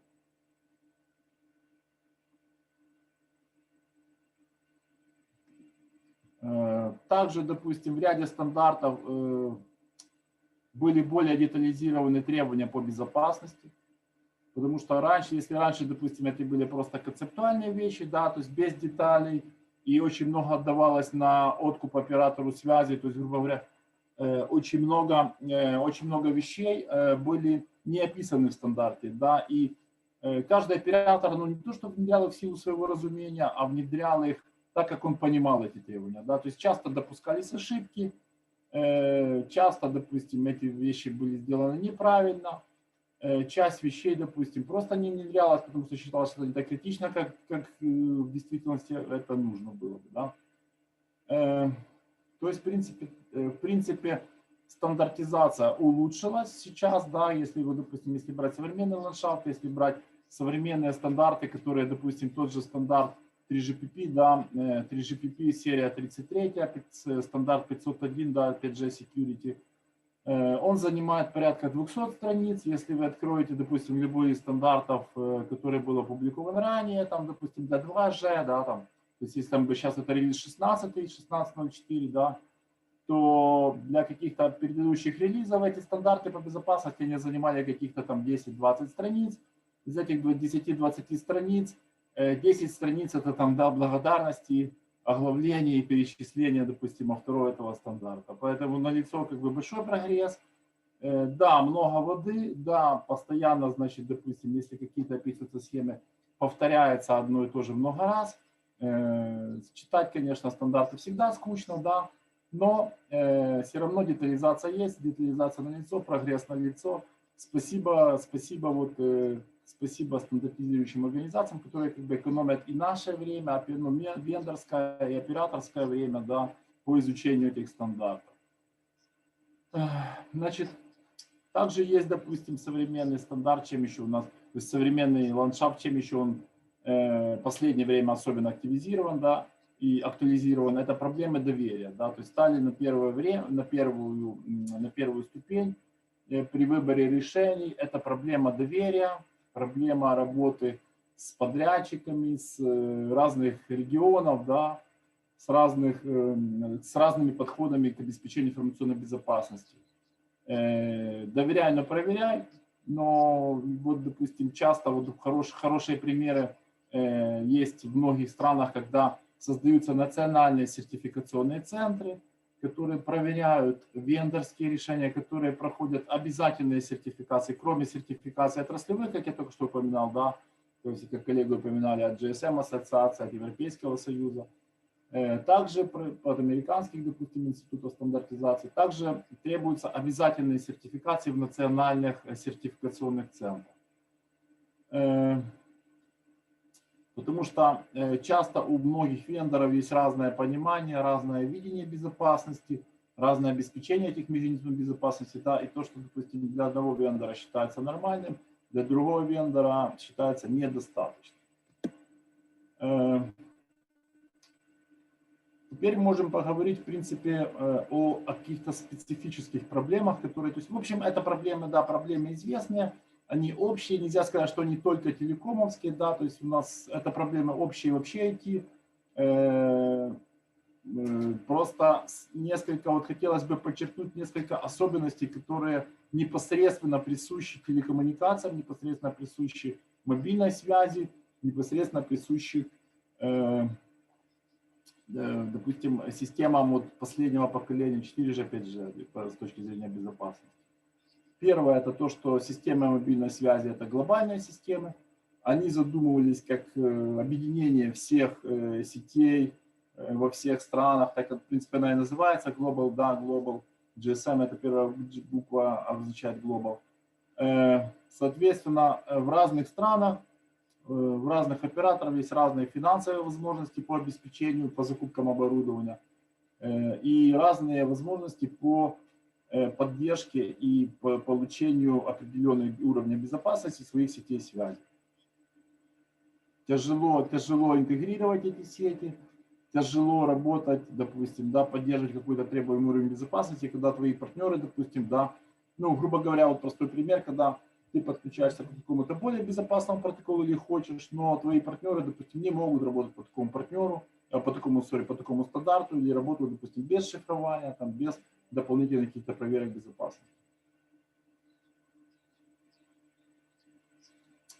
Также, допустим, есть хороший момент, почему, то есть еще какое большое препятствие безопасности сетей мобильной связи. Ну, мы, конечно, не считаем его официальным, но такое полуофициальное, да, потому что мобильная связь, она очень удобна для решения задач правоохранительных органов, для решения задач разведок, допустим, да, потому что мобильная связь предоставляет возможности получения, быстрого получения, достаточно точного получения местонахождения абонентов, получения контактов, кто кому звонил, да, то есть через мобильную связь часто происходит аутентификация даже, допустим, в тех же, допустим, приложениях, как WhatsApp, хотя они поддерживают, допустим, там end-to-end шифрование, да, но аутентификацию вы проходите через SMS, допустим, да, там, ну, с паролем, кто делает, то еще хорошо, кто не делает, значит, соответственно, безопасность вашего чата равняется безопасности SMS, да. То же самое управление банковскими счетами происходит через SMS в основном часто, то есть вот такие как бы особенности. Как я уже говорил, да, что часто мобильная связь в некоторых странах используется для массовых наблюдений за гражданами, да, то есть иногда бывает злоупотребление по законному перехвату и прослушиванию.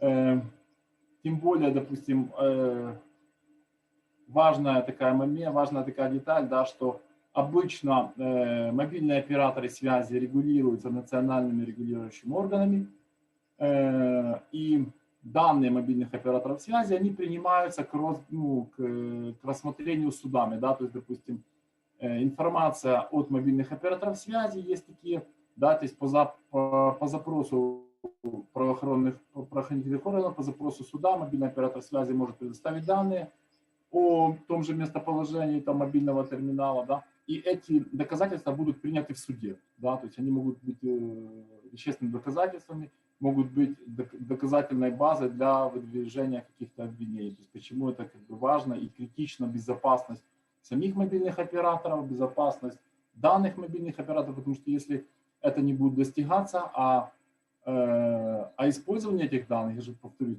просто, грубо говоря, что это доказательства в суде, и они могут быть истолкованы неправильно. Далее, допустим, какая особенность украинского рынка, вот хороший, да, я вспомнил, что если, может, кто-то меня поправит, может, я ошибаюсь сейчас, потому что довольно давно смотрел на украинский рынок, но, насколько я знаю, никто в Украине так и не внедрил ни Wi-Fi calling, ни Voice over LTE для 4G. До сих пор, да. Это связано тоже с вопросами безопасности. Хороший такой пример, да.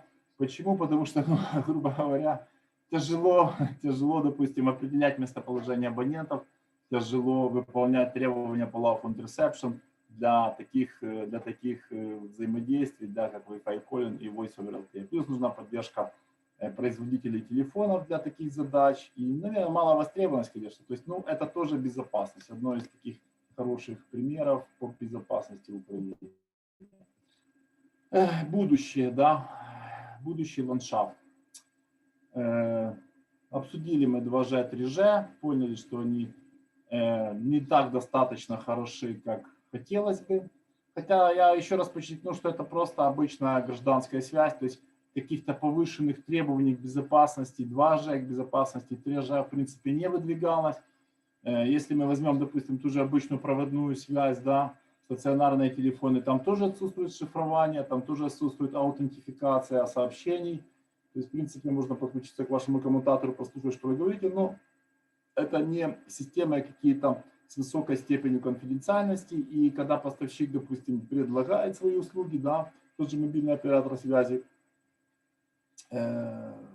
он может предложить только те системы безопасности и только тот уровень конфиденциальности и защиты данных, который есть в стандартах, который описан в стандартах, который предлагается вендорами, да, ну, с помощью там еще дополнительных небольших ухищрений немножко усилить этот уровень безопасности встроенный, который есть. Да, ну, выше головы не прыгнешь, и если нет шифрования, то его нет, если нет там, допустим, защиты от каких-то там подмен, и там нету никакого integrity чекинга, то ты не сделаешь ничего, да, то есть такой стандарт, ты не влезешь в этот стандарт, не подменишь эти сообщения, потому что ты потеряешь интероперабилити с другими операторами, ты потеряешь возможность работать на данном оборудовании. И такие же как бы небольшие проблемы все перекочевали в 4G. Вот я сегодня слушал, да, и часто, допустим, слышу, что 5G не нужен, он нужен только для фабрик, он нужен только для каких-то там компаний, он не нужен обычным гражданам, потому что скорости одинаковые, что для 4G, что для 5G. Разницы вы не увидите, да, то есть, ну, тут вот с точки зрения безопасности ситуация немножко другая. Почему? Потому что в стандарте 5G, новом стандарте 5G, который предлагается сейчас к внедрению, да, есть так называемый, ну, есть два типа внедрения стандарта 5G, да, есть стендалон и есть non-стендалон, да. То есть non-стендалон стандарт – это когда вы внедряете, грубо говоря, радиоподсистему 5G, но подключаетесь к ядру сети 4G, то есть это non-стендалон, да. А стендалон 5G – это когда у вас и ядро сети 5G compatible, да, то есть совместимое 5G ядро, и также у вас радиочасть тоже 5G. Когда у вас стендалон 5G, то есть полностью 5G сеть, тогда как раз и выполняется, тогда как раз и оператор связи может внедрить все самые последние доступные функции безопасности, которые предлагаются на рынке. К сожалению, допустим, в современном мире, да, там порядка 50-100 сетей связи, которые сейчас используют 5G, это non-standalone сети. Буквально единицы сетей связи это standalone 5G. Это, допустим, там ряд сетей в Америке, часть сетей в Китае и буквально там 1-2 сети в Европе используют standalone стандарт.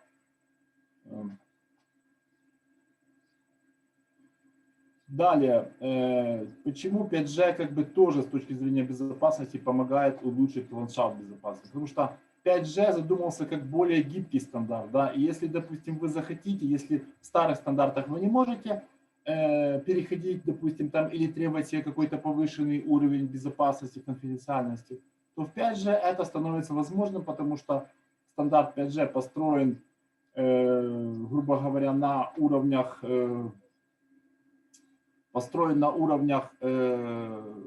на различных уровнях безопасности, которые могут быть назначены разным слоям, да, то есть он более гибкий и можно, вот как раньше было требования по безопасности, то есть если раньше были требования по quality of service, да, можно было выставлять дополнительные косы на каждый канал, да, то есть там какая-то необходимая пропускная способность, какая-то там минимальная функция там джиттера, да, то есть технические параметры, если, грубо говоря, технические параметры канала связи выставлять и требовать, да, и проверять его. то в стандарте 5G то же самое можно будет сделать с безопасностью. То есть можно будет потребовать шифрование, можно будет потребовать integrity checking, то есть проверка целостности сообщений, да, то есть если, допустим, для всех остальных это не будет доступно или просто не будет применяться, то для вас, как для отдельного покупателя, вы сможете просто купить эту как отдельную опцию, как отдельную фичу, да, для себя непосредственно. Ну и, соответственно, операторы, которые внедряют 5G, они тоже будут иметь больше возможностей по кастомизации таких решений, по предложению более безопасных продуктов, более безопасных сервисов, каким-то дополнительным своим аудиентам, которые готовы за это платить. Я не скажу, что то есть, тут ситуация какая, в 5G и безопасность улучшается в общем, плюс есть еще возможность дополнительно усилить эту безопасность для некоторых каких-то групп абонентов, для тех, кто готов за это заплатить, или для тех, кто просто хочет это использовать.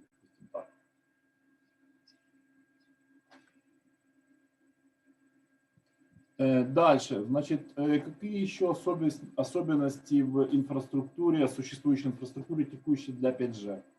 5G использует микросервисы. Эти микросервисы, как вы знаете, да, которые коммуницируют через открытые интерфейсы в облаке. Часто это просто HTTP2, да, допустим, используется. Соответственно, риски, которые существуют, риски, которые есть, они такие же стандартные будут, как и для всех публичных облаков. Да, то есть это открытые интерфейсы, они доступны всем, они видны всем, все знают, как они работают, и все знают их уязвимости, допустим, да. Так.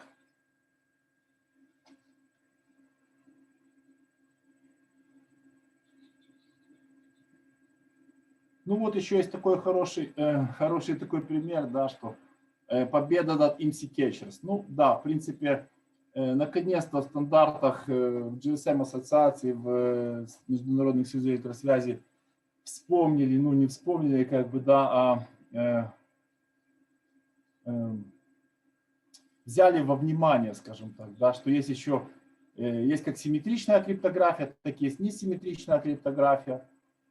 И решили в том числе и постоянный идентификатор, да, IMSI, который постоянно был проблемным, потому что его постоянно отлавливали и потом следили за абонентами, да, то есть подменяли сети, подменяли сообщения.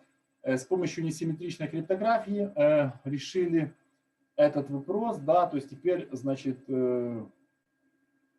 дополнительная функция безопасности – это внедрение, грубо говоря, несимметричного шифрования для защиты вот этого постоянного идентификатора абонента, который использовался в сетях связи. То есть в 5G сети уже идентификатор постоянно не передается, он постоянно передается в зашифрованном виде, да, и получить его практически невозможно. Дополнительно еще также безопасность в 5G и в облаке, в котором он будет внедряться, это то, что есть требования по обязательной общей аутентификации, то есть, грубо говоря, не аутентифицированные какие-то действия запрещены на сетях связи. То есть все, грубо говоря, сервисы, все ноды, все подсистемы, которые будут в 5G, любые действия над ними, они должны быть аутентифицированы, и также, допустим, грубо говоря, модули и подсистемы, которые будут взаимодействовать с друг другом, тоже должны быть аутентифицированы друг перед другом. Разные методы используются, да, то есть обязательное шифрование между ними, обязательный integrity checking, как мы говорили, уже повторяли, да, и идентификация. Особенность какая дальше по инфраструктуре, да, то есть так как, учитывая то, что много вещей, то есть, грубо говоря, ландшафт безопасности пошел в облако. Много вещей, которые были раньше тайными, да, они стали явными. Те же протоколы, те стандарты, которые были только для внутренних сетей, они тоже пошли в облако. Соответственно, все это доступно, все это видно всем. И в этой связи с этим возрастает роль операторов связи, ответственность операторов связи по обеспечению информационной безопасности таких открытых протоколов, да, так как все-таки, хоть и стандарты, как я уже писал, более детально описывают требования по информационной безопасности, но все равно ряд моментов упущен, и ряд моментов придется покрывать самим непосредственно оператору связи, разрабатывать самим какие-то дополнительные функциональности по безопасности, разрабатывать какие-то дополнительные или внедрять какие-то дополнительные механизмы и вещи по информационной безопасности.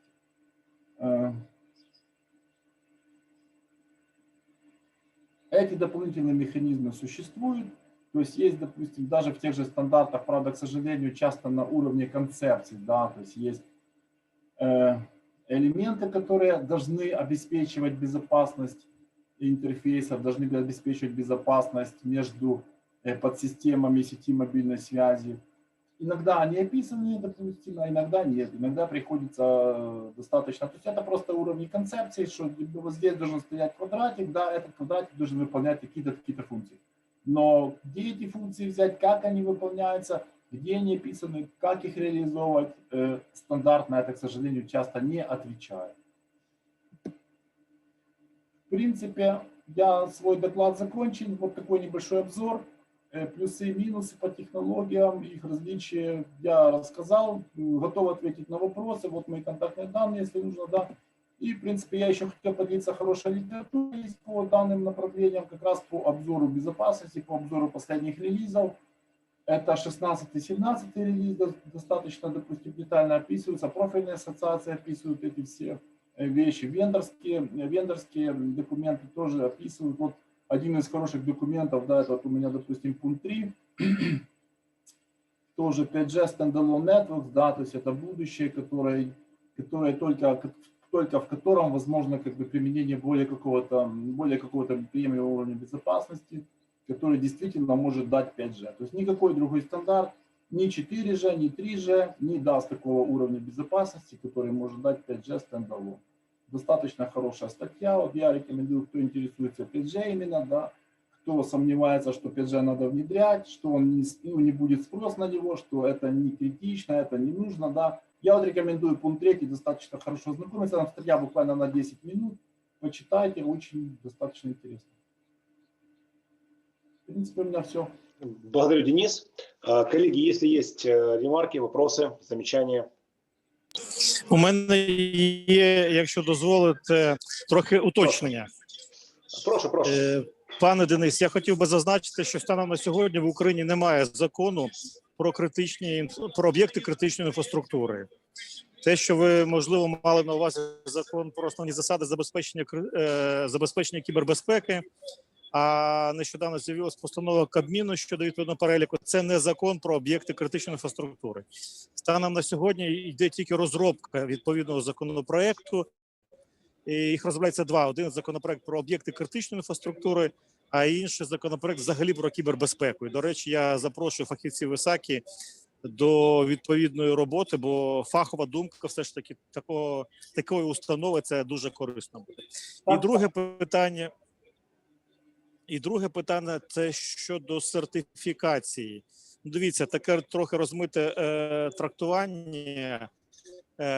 У нас є питання декларування, тобто, бо взагалі інституція сертифікації була свого часу знята, і реєстрація там відповідно до реєстру Держспецзв'язку. І те, про що ви казали, це визначення стандартів. Так, це є велика проблема. Зараз у нас є інституція національних стандартів, і нам потрібно або приймати шляхом переведення обкладинки те, про що ви казали, да, але там є відповідна юридична колізія. Коли ми приймаємо таким чином стандарт, і він залишається там англомовний всередині, вже є прецеденти, коли суди не знають англомовних речей, вони для себе не можуть визначити, що там правильно, що неправильно, і це велика проблема зараз. Тому дивіться, зараз я тут прийму, у нас перерва починається, тому дивіться, це проблема є, і над нею потрібно працювати, і нам потрібно брати просто стандарт, до речі, за допомогою, можливо, ІСАКі, я не знаю, я так кажу, просто перепрошую, Олексій,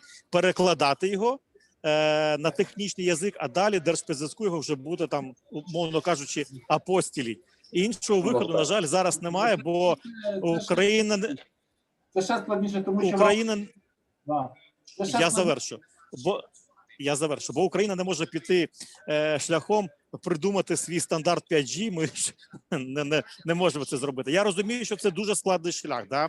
Але інколи, можливо, потрібно піти, враховуючи відповідний час впровадження 5G взагалі в Україні і зробити цю платформу, щоб потім не виникало жодних проблем. І, звісно, наприклад, питання щодо вивчення обладнання на закладки, там бекдори або плагіни, якісь програмного забезпечення, це також потрібно робити.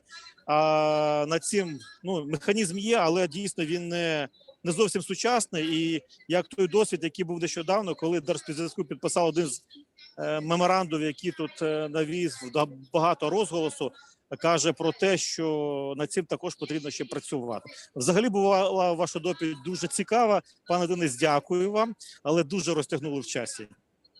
Ну, я просто багато деталей, які я просто хотів розказати, я їх упустив, да, допустим. Про критичну інфраструктуру я згадав в цілому. Так, я знаю, саме головне це те, що прийняти закон про критичну інфраструктуру – це мало. Потрібно визначити об'єкти критичної інфраструктури. Да? Потрібно, допустимо, в явному вигляді прописати, що оператори зв'язку та їх обладнання відносяться до об'єктів критичної інфраструктури.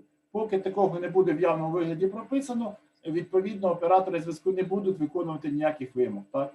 Тобто, навіть якщо ви приймете закон, то це теж дуже важливо. А стосовно, допустимо, метод перекладення, перекладення обкладинки, да, чи зміни обгортки, отак як робить зараз Держспецзв'язку. На жаль, якщо ви пропонуєте переклади, да, то це ще складніше, тому що потрібно буде візувати апостилі, потрібно буде доводити, що цей переклад робили технічні фахівці, які мають відповідний досвід. Тобто це ще складніше. Тобто, допустимо, якщо перекладати, то аутентичність цього документу ще складніше зберегти. Тому і Держспецзв'язку прийняла такий методом заміни обкладинки. Да, такий метод прийнятий, щоб не спотворювати первинний документ, щоб не змінювати ці стандарти через переклади, бо це буде ще тільки гірше.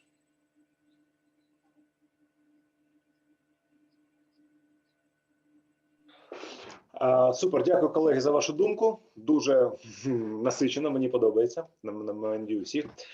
Денис, ще раз вам дякую за доповідь. Дуже корисно. З вашого дозволу, ми запитаємо у вас презентацію для розповсюдження. Гаразд? Так, будь ласка, розповсюджуйте. Дякую дуже. Я ще хочу звернути увагу. Дуже хороша доповідь. От третій пункт посилання, що я привів. Да? Там буквально на 10 сторінках для всіх скептиків 5G, що він не потрібен, да? Що він такий же, як і 4G, там достатньо це все описується. Я дуже рекомендую. А я, до речі, хотів би доповнити пана Дениса, що дійсно є хибна думка, що 5G там по швидкості він якось технологічно працює на тих же швидкостях, як і 4G. Але, друзі, моя особиста позиція, і те, про що я багато часу вивчав, мова йде про те, що все ж таки 5G в більшу чергу потрібен для того, щоб запровадити інтернет речей, бо дійсно екосистема 5G з точки зору відклику на першу подію, вона, тобто, умовно кажучи, джитер, да, щоб ми тут технічні люди, він значно менше, і завдяки саме цій технології можливо запровадити на великих підприємствах ті ж там перевезення всередині, коли машини рухаються, бо час прийняття рішення він значно менший. Я не вірю в те, що технологія 5G буде безшовно розповсюджена, наприклад, там навіть в тій же Європі, да, я просто в це не вірю. А от те, що дороги, кампуси промислові потрібно покривати 5G, де саме є попит на роботизування, так, я в це вірю. Да, низька затримка, все вірно, так, все вірно, так. Супер, дякую за вашу думку. Okay, I would like to ask for presentation Mr. Cohen Klassen from Belgium. Mr. Cohen, are you here? Yes, sorry, I had to unmute. Yeah, sure. You're free for your speech. Okay, hold on. I'll just switch on my camera first, that there's a face to a voice, and let me share my screen. Here we go. And I will put it in slide mode. There you go. So I assume you can all see this. So I was asked to give you a little bit of an overview of Toolbox, which is EU's 5G risk mitigation approach. And just a couple of words about myself. I am Koen Klaassen. I am a member of Huawei's Cybersecurity Transparency Center in Brussels, which has been open to actually provide or give customers the ability to check source code and give them some trainings on specific technical topics should they wish so. So without further ado, I'll give you a little bit of an overview. It's not an immensely long presentation, and you can maybe it's easiest to keep the questions for last if there are any. So what is Toolbox? First of all, it's a very fact-based approach of and the European government representatives are always stressing this, that they wanted to try to be as fact-based as possible to come to a certain set of measures that they wanted to propose to all the member states for implementation to enhance the 5G security and the security of the whole 5G ecosystem. Now, what does it consist of, that toolbox? That toolbox actually is a combined set of measures, and they call some strategic measures, and they call some others technical measures, and they're also a list of supporting actions. And supporting actions are actually the actions that can be used to enhance the effectiveness of the strategic and the technical measures. The strategic measures are essentially non-technical, and they talk about the enhancement of the regulatory powers. They talk about how to deal with third-party suppliers, and third-party, with that they mean non-EU suppliers. They have some sections around the diversification of the supplier landscape and how you can actually sustain that diversity in your supply chain. So all these are strategic measures. They call it strategic measures. And then there's a whole set of technical measures that for security experts feel very common. And all those are quite easy to understand, but we can walk through a couple of these. So what has happened? To step back a little bit, there's a lot of activity in the European Union around 5G. Everybody sees, and I see it also, my Ukrainian is a little bit rusty, but I understand that there's a lot of, I don't understand all the discussions, but you feel that there's a lot of interest into how we're going to deal with this 5G, especially because it increases the risks seriously on specific vertical sectors. Probably that has already been talked about, but obviously we had the internet and 4G and enabling a lot of mobile applications and communication, and now you see that 5G is moving into the digitalization of our industry, which makes the risks all of a sudden in some cases even life-threatening. So there's a lot to say about risk mitigation and 5G deployment. So what the European Commission has done, they've recommended a roadmap in the beginning of last year, so March 26th of last year, and they actually asked for all the member states come up with your own risk assessments pertaining to 5G. What do you think that the risks are pertaining to 5G? And all the member states had to actually report up to the European instances in July 2019. And based upon all that feedback and all these different reports, the European Union and with the help of ENISA, obviously, ENISA and the NIS working group or cooperation group, they actually consolidated all these reports into a formal EU risk assessment report. And based upon that report, actually, they created, a couple months later, they created the EU's toolbox. And then you see there were some other milestones. In April, around the end of April, all the member states had to report on their progress. And again, same as in as the year before on the risk assessment, then NIS-CG and ENISA actually came together to compile a combined report to report on the progress of the whole of all the member states, and also to define and to highlight a couple of key evolutions and key concerns. And we'll get into that a little bit later. So There we go. Sorry. So what was our approach? We obviously, because like any other vendor, we're a very interested stakeholder in that 5G risk assessment. And when we read the coordinated risk assessment that came out in October last year, we analyzed it, and we thought it was a good idea to actually come up with the answers ourselves, or with recommendations ourselves. And what do I mean by that? We saw all the outlines of all the risks that were described in the coordinated risk assessments from the EU, and we tried to formulate some recommendations based upon the risks that they were seeing. We published that slightly before the publication of Toolbox, because we didn't obviously want to copy the whole Toolbox. And you can imagine when the Toolbox came out, it was a bit of an anxious moment for us to see if we were on the money, if we were thinking in the same direction. And luckily we were.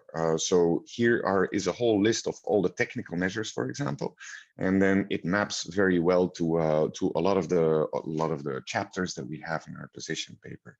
Also, the strategic measures and the supporting actions. There was a lot of alignment. There was obviously a different approach on certain things, and some things like the promotion of an EU vendor or of an EU landscape is obviously not something that we had in our position paper, but most of them were very aligned.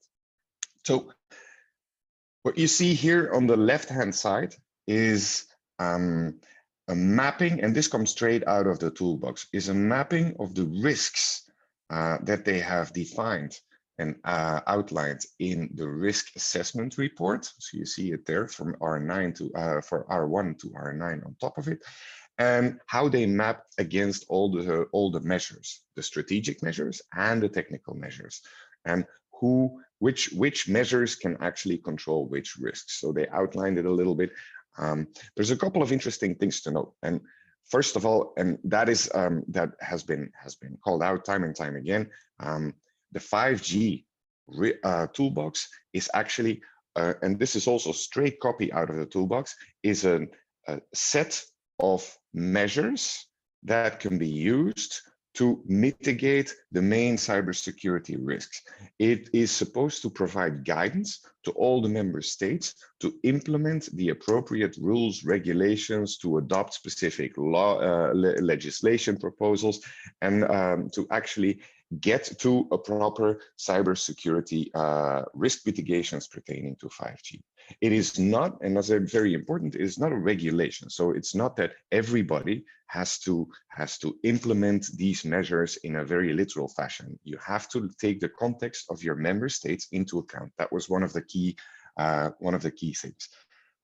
Another thing that's very interesting to note is that if you look here in this whole diagram, there is potential implementation factors and potential impact of specific measures. And that's also something that that a European Union clearly stated is while we do support all the implementation of all these strategic measures, one has to take sector-specific or broader economical impact into account, because some of these measures can actually have knock-on effects in other industries.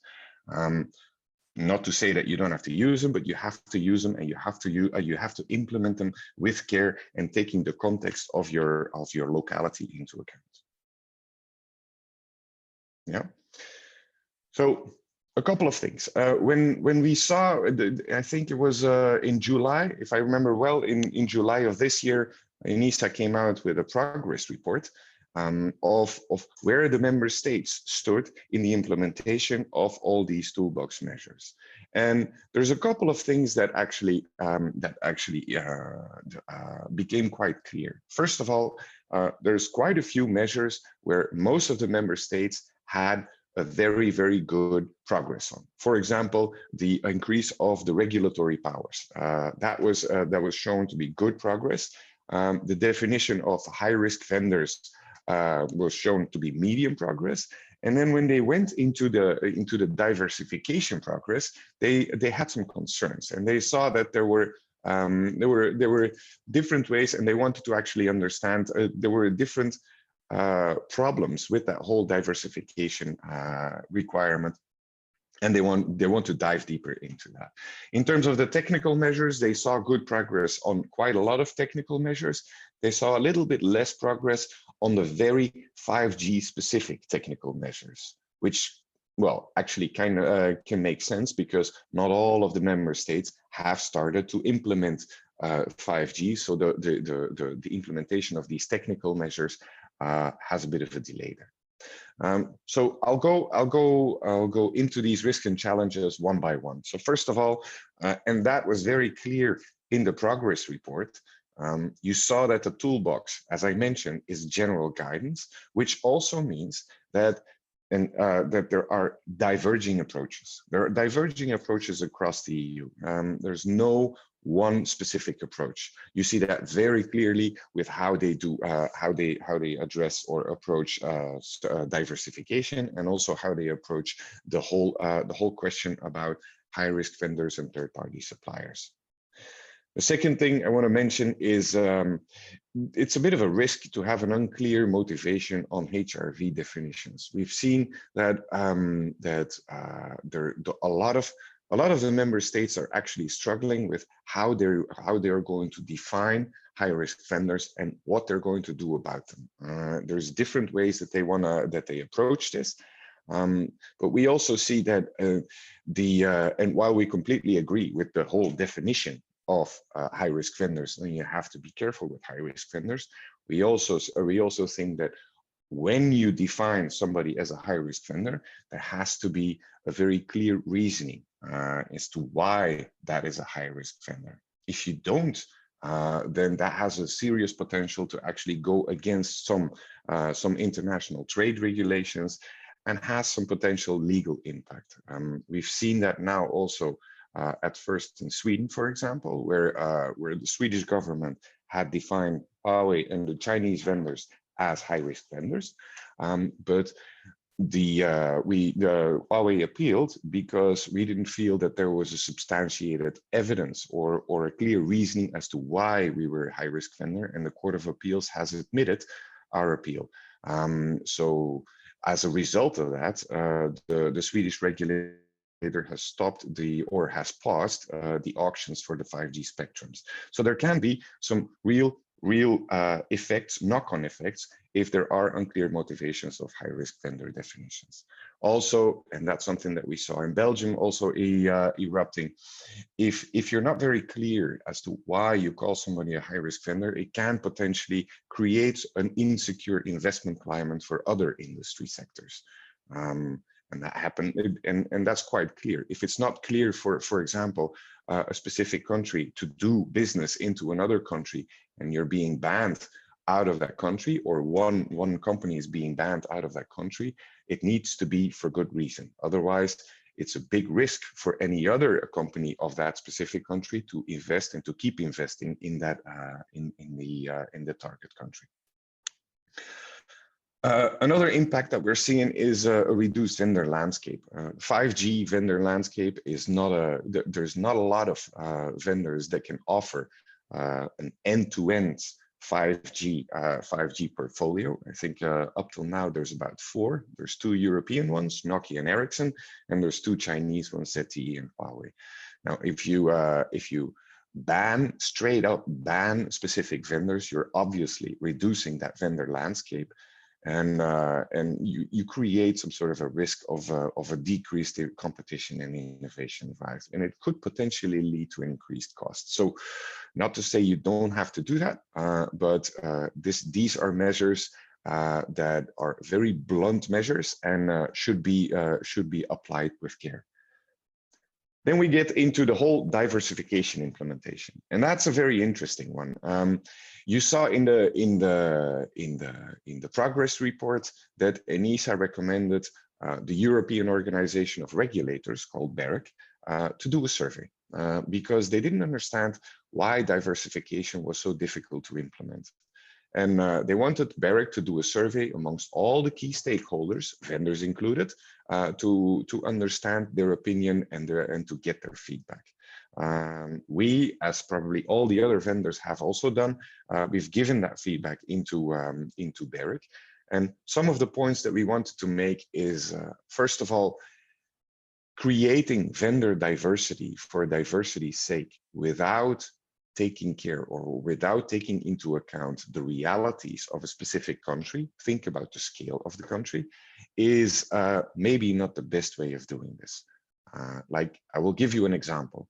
If you are in a small country like, say, Luxembourg, to pick a really small country, or Belgium for that matter, if you are forcing your operators to diversify their vendors' choice within a specific domain. Let's think about, for example, the 5G radio antennas, just the same as what they've done in the UK and what they're trying to do also in Germany.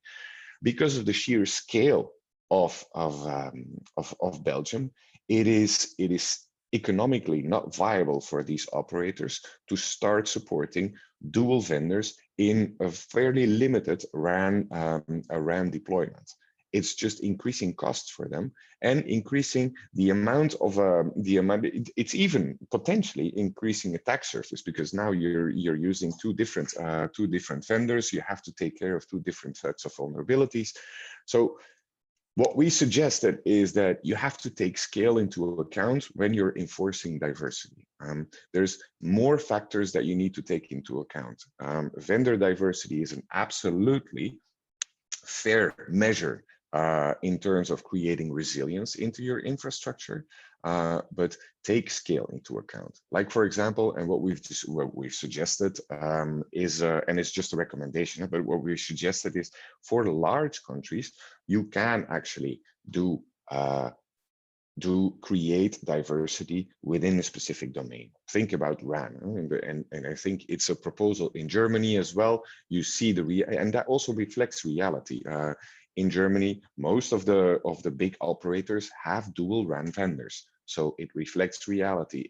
They are big enough to cope with these. But for smaller or medium countries, maybe it's enough to enforce diversity between different domains. Like, for example, pick a different vendor for the RAN and for the core. That way you also create some sort of a vendor diversity. And for very small countries, like I'm thinking Malta, Cyprus, because all these also have specific country-specific MNOs, maybe you can create diversity across vendors. So there's different ways to approach that diversification question. While it's definitely a very good idea to implement diversification, it needs to take the architectural realities into account. So our suggestion was diversify the diversity requirement. And then the last thing is market caps is also something that should be handled with care. They're a very blunt tool and sometimes have unintended negative consequences. And in all transparency, that's what happened in Belgium as well. There was a recommendation from the National Security Council that recommended, for example, to define high-risk vendors. They haven't defined by law any specific high-risk vendors, but everybody knew which way they were looking at. And then they said high-risk vendors cannot have more than 35% of a specific domain, like of the RAN in that case. Now, because of the smaller scale of Belgium, that actually meant that you couldn't use high-risk vendors or Chinese vendors because they didn't point to Chinese vendors as such, but it became a risk. So they said actually, well, we're not going to, we cannot allow for anybody to have 35%. So what we're going to do, we're going to choose or select one RAN vendor, which effectively meant that the Chinese vendors were kicked out of the Belgian market. And that was an unintended consequences, apparently. So there's a couple of things and that's why this toolbox and the strategic measures are so important to take the local realities into account. All the measures that are in toolbox are very fair, but need to be adopted with care. Now, if you're thinking about different ways of implementing this, there's one model that in our minds stuck out as a very fair and an appropriate model. It's a German proposal for a draft. And what they have said they've done a couple of things. They've created a trustworthiness model. First of all, they said this model is going to be uniform for all vendors. So we're not going to differentiate between EU and non-EU vendors. We're going to give, first of all, the national authority, as demanded in the toolbox, more responsibilities. We're going to have them develop higher security standards for all suppliers, and we're also going to have them define the critical functions, the critical function of a 5G ecosystem. What are the critical systems? And for these critical systems, we're not going to say specific vendors are a yes or no allowed to provide these. No, we're going to require from any vendor that provides or that supplies critical functions, we're going to have them certified. So they need to pursue certifications of these critical functions. So we have an objective way to actually measure how they stack up into that whole security question. That is number one. Number two is they created a whole list of trustworthiness requirements. And those, you see a couple listed here. There's actually 11, and that's the minimum set of the trustworthiness requirements that they propose to get into the law.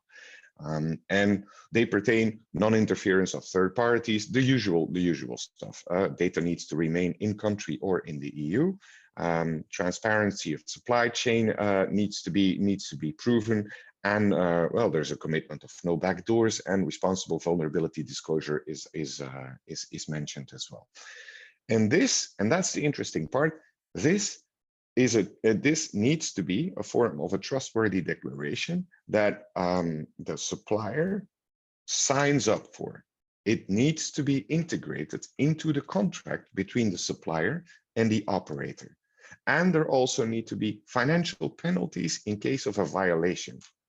Which is very interesting and very fact-based. So they actually say, these are the set of requirements that suppliers need to adhere to, and the operator actually needs to build it into their contract with the specific supplier. Now, if there's any violation of that trustworthy declaration, as they call it, the operator needs to report that up to the national authority. And the national authority, in return, also has the right to inspect and to audit the operator for any for compliance to that trustworthiness declaration.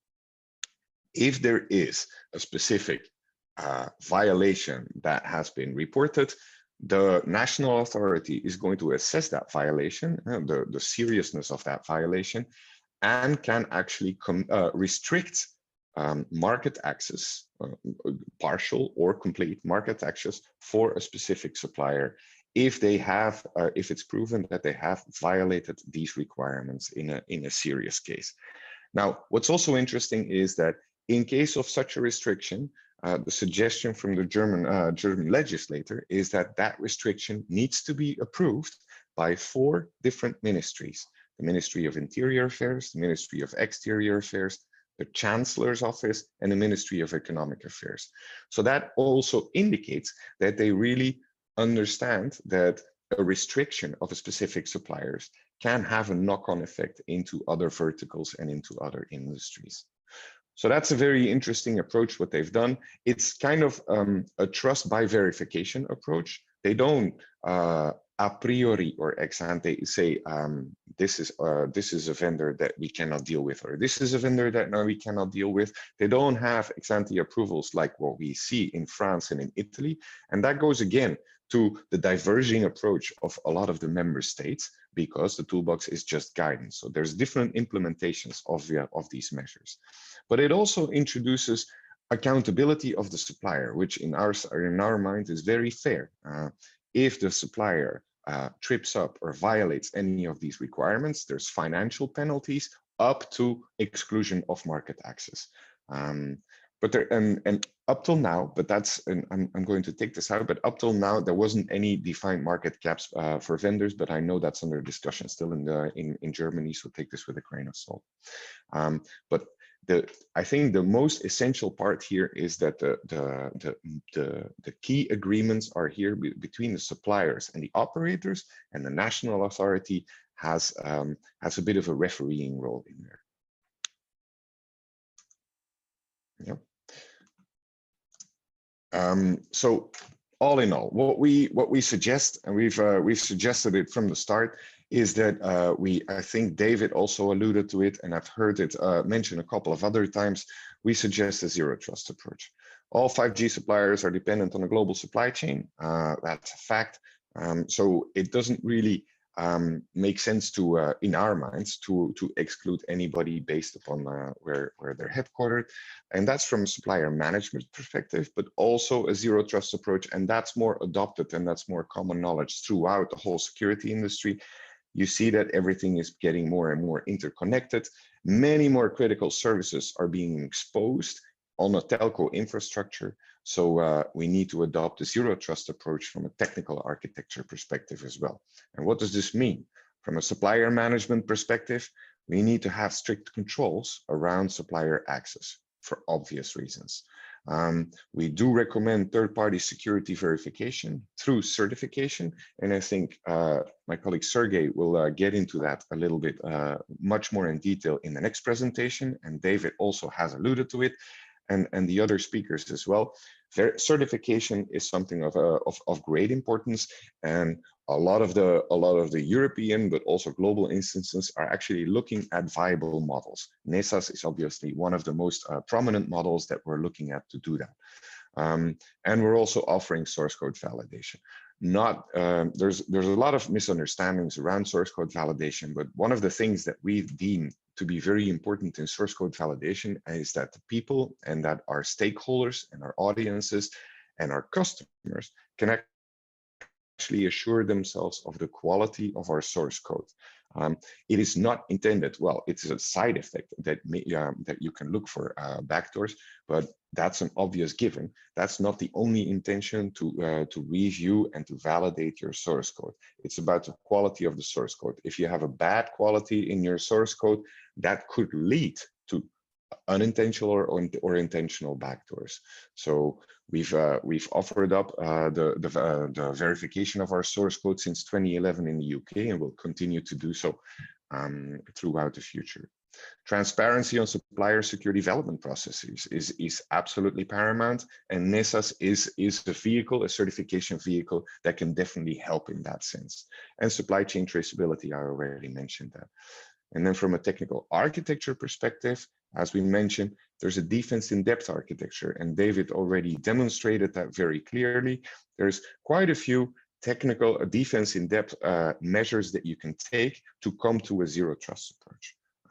The 5G ecosystem actually caters very well for that. The introduction of service-based architecture into the 5G core enables the possibility of strong authentication between all the components in that whole HTTP architecture. We're promoting strong encryption. You see that we're ever promoting more stronger encryption in the future releases.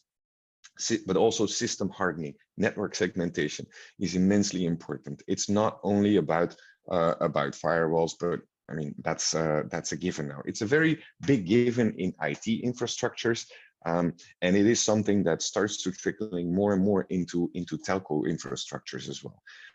And my favorite is the pervasive security monitoring that will be necessary, because 5G is so new, and there's so many different use cases for it, and there's so many different industries that are now going to tag into and connect into that infrastructure, that we're going to see a lot of new traffic patterns.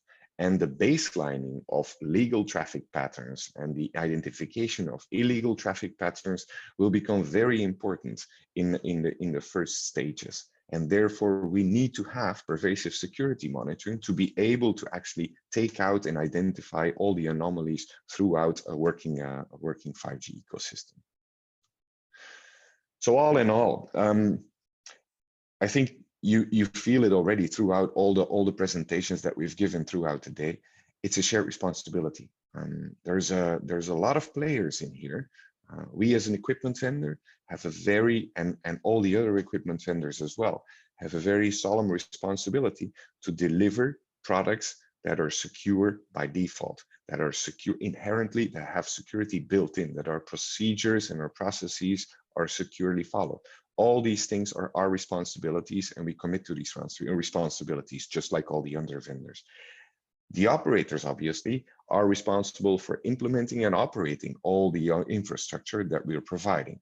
So obviously, and that goes without saying, we can provide very secure equipment, but if the default passwords still remain throughout operations, well, that's obviously then we're dead in the water.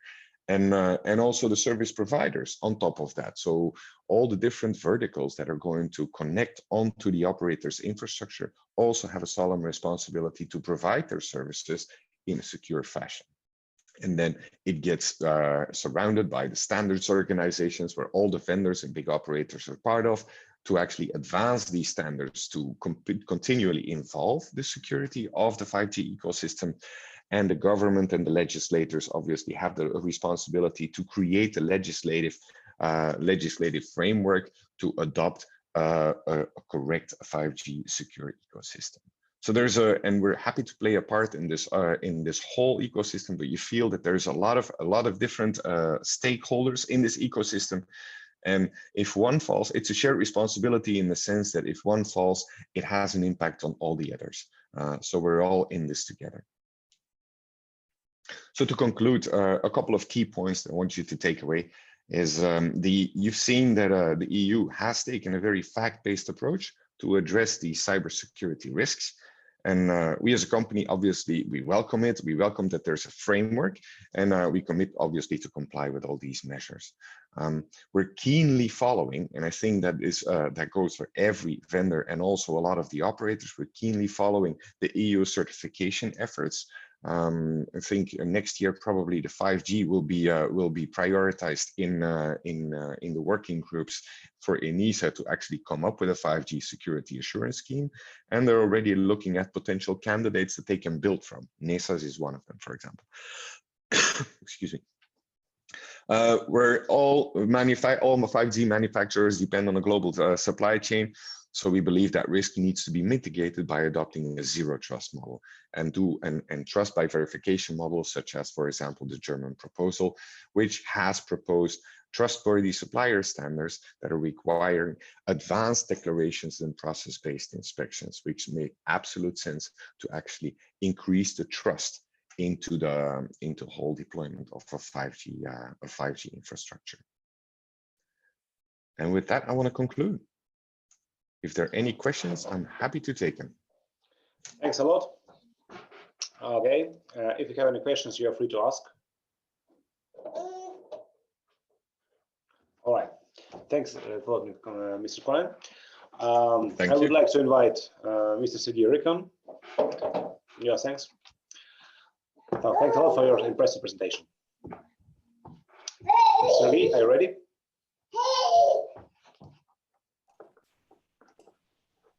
Yes.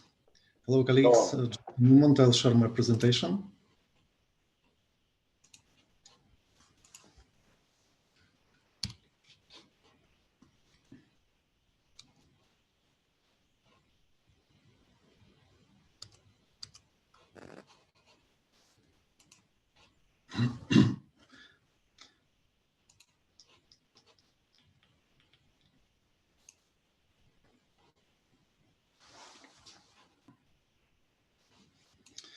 Okay, hello again. I am Sergey Rikun. I'm Chief Cybersecurity Officer of Ukraine, and I really appreciate this honorable opportunity to speak on this event. Thank you very much. And today I'd like to introduce you NISA's Network Equipment Security Assurance Scheme, which has all chances to be successful candidate for fifth generation mobile telecom networks. Previous speakers, especially David Soldani, told about NISA's in general, but now we are going to make some more deep dive. Agenda is as simple as what is NISA's, how it works, and the NISA's evolution. So just highlight who stand behind NISA's. There are two well-known organizations behind NISA's, GSMA and 3GPP. GSMA unites more than 750 operators with almost 400 companies worldwide in the broader mobile ecosystem. So 3GPP, which means third generation partnership project, unites 7 telecommunication standard development organizations. So GSMA unites telecom operators and vendors, and 3GPP is about standard.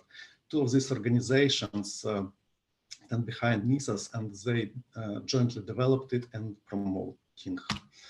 So what's NISAS CAS? Sometimes you could hear an extended standard name like NISAS CAS. Why is it?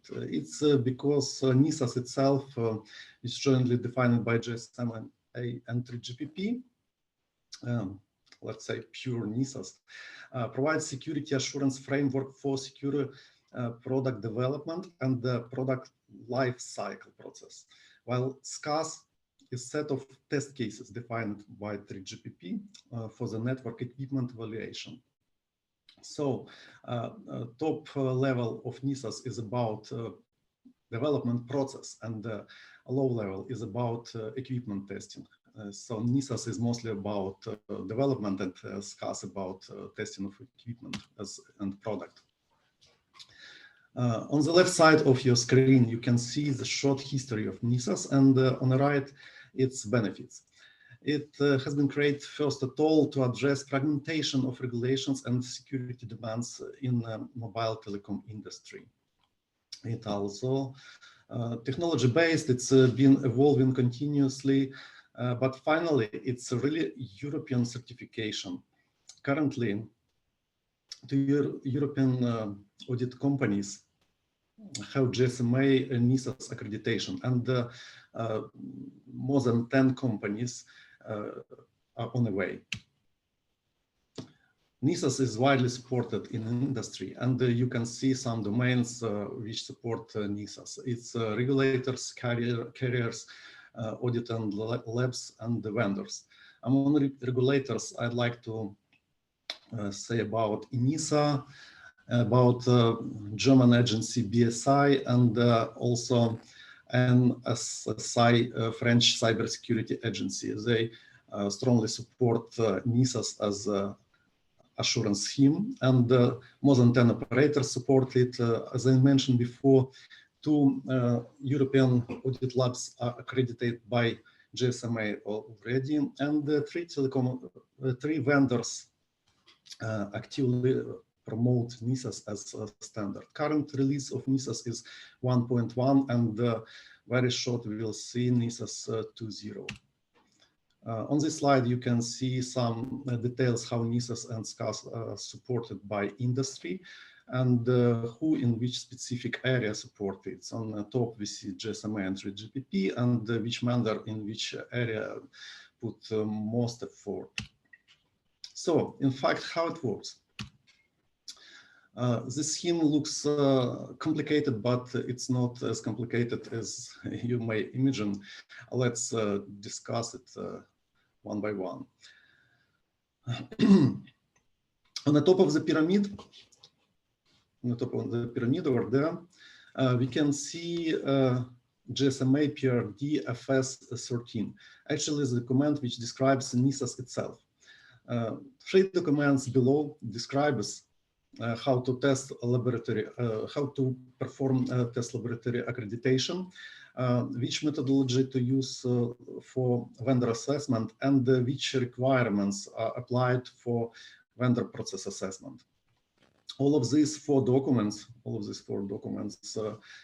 actually developed by GSMA and supported mostly by GSMA, and we see here that GSMA defines and maintain NISAS specification, which covers assessment of vendor development and product life cycle processes.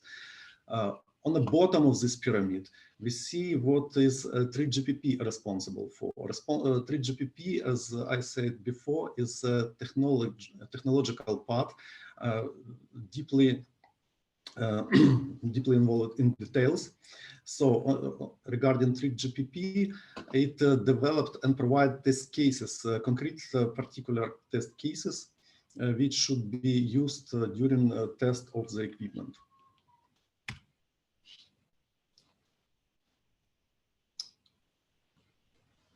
On this slide, you may see some description of high-level process, how NISAS works. So NISAS approach consists of the following steps. Equipment vendor define and apply secure design, development, implementation, and product maintenance process. Note, please, that vendors are flexible at this stage.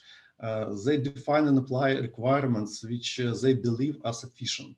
There are no mandatory requirements that should be applied.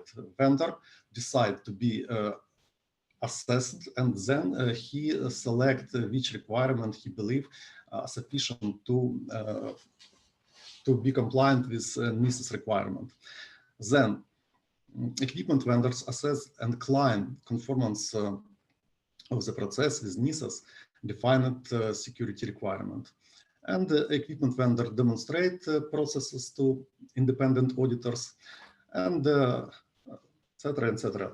All the standard point of communication. Workflow you can see on the chart on the left. So it starts from GSMA requirements. GSMA define NISAS itself, as we said before, and the GSMA also appoint auditor who will perform audit of equipment vendor processes. This auditor perform equipment vendor processes and write audit report. Equipment vendor, in its turn, write and sign conformance claim, and he create product which should be tested by test laboratory, which accordingly goes through accreditation, and it should be accredited by accreditation body, which is set up by GSMA.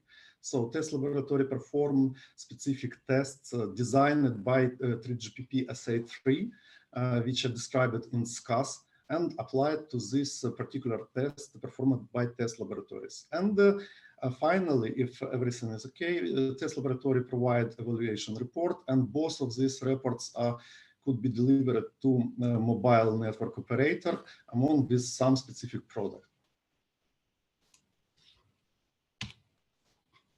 This is development product lifecycle accreditation. Actually, again, it's more or less straightforward. Assets, threats, objectives are more or less standard for such kind of evaluation. Just please note the requirements on this column. You see Rec 1, Rec 2, Rec 3, etc. We see 20 requirements. They are currently defined by NISAS in its document FS 16. And final objectives is to minimize risk on operators' network. Network equipment security evaluation. How it's going? Network equipment security evaluation has, again, two parts: test lab accreditation and network equipment security evaluation. Subject matter expert, in collaboration with recognized ISO 17025 accreditation body, perform test lab assessment. Another input for this accreditation is ISO 17025 report, and also SCAS requirements and NISAS requirements. So having three of these input, accreditation body with subject expert perform accreditation of test lab, and if test lab is accredited by GSMA, it could perform network equipment security evaluation. Network equipment security evaluation performs according with 3GPP SCAS requirements. It's very similar to common criteria, and we will discuss it a little bit on next slides. And it has same scope as CC/PP, including security function, additional including security function, security hardening, basic vulnerability testing requirements, and corresponding test cases. On this slide, you may see product security testing workflow example. I would call this slide like derivation tree. We can see how technical specifications derive from corresponding technical requirements depending on specific network equipment. For example, technical requirements which has number 33926 define threat analysis. From it, you see another derived specification. And finally, we have some concrete specification which describe test cases for specific equipment.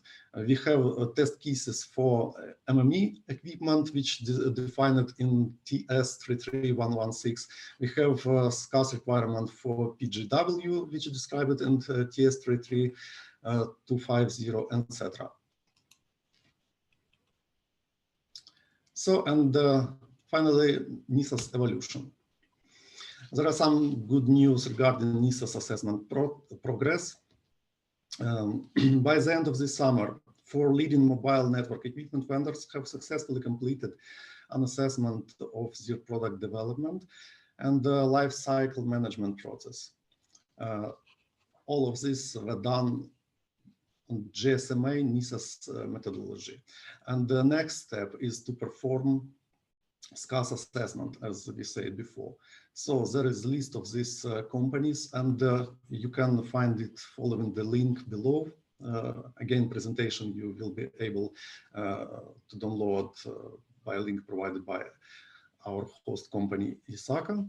And all the report also available here to download and review. And very short comparison, NISA's with its main competitor common criteria. So major difference is that NISA's is specially defined for mobile network security, while common criteria is defined for IT industry in general.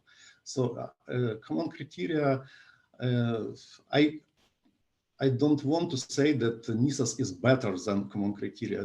Common criteria play its specific role, but NISA's is especially focused on telecom issues and especially mobile telecom of fifth generation.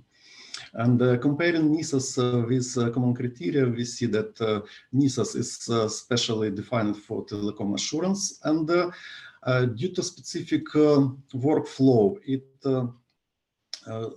allow us to perform assessment in a much shorter term. It's usually 3-6 months against for 12-18 months if we're going through evaluation criteria level 4 and more.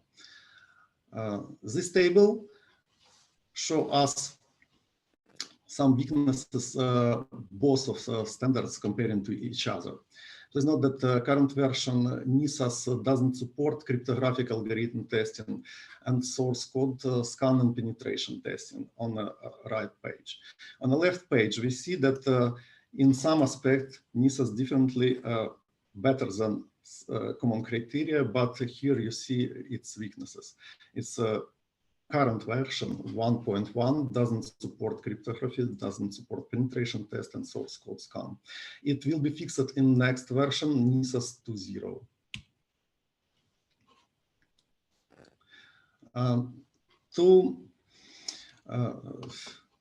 To continue a little bit message that was brought by my colleague Cohen. He told you in details about the EU toolbox. I just like to add one slide and say that NISA's can successfully support EU toolbox requirement, especially device security assurance. But of course, NISA's is not designed to for deployment security, business continuity, and no 5G devices, etc. So NISA's is for some specific network equipment, and for sure it could not cover all the risk in mobile telecom. It's play its specific role, and we should not overestimate it. And the final slide comparing NISA's with with other standards, especially with European Cybersecurity Act, CSA. we can see on this slide this, and then NISAS 1.1 successfully covers and could respond to requirements of basic level of CSA.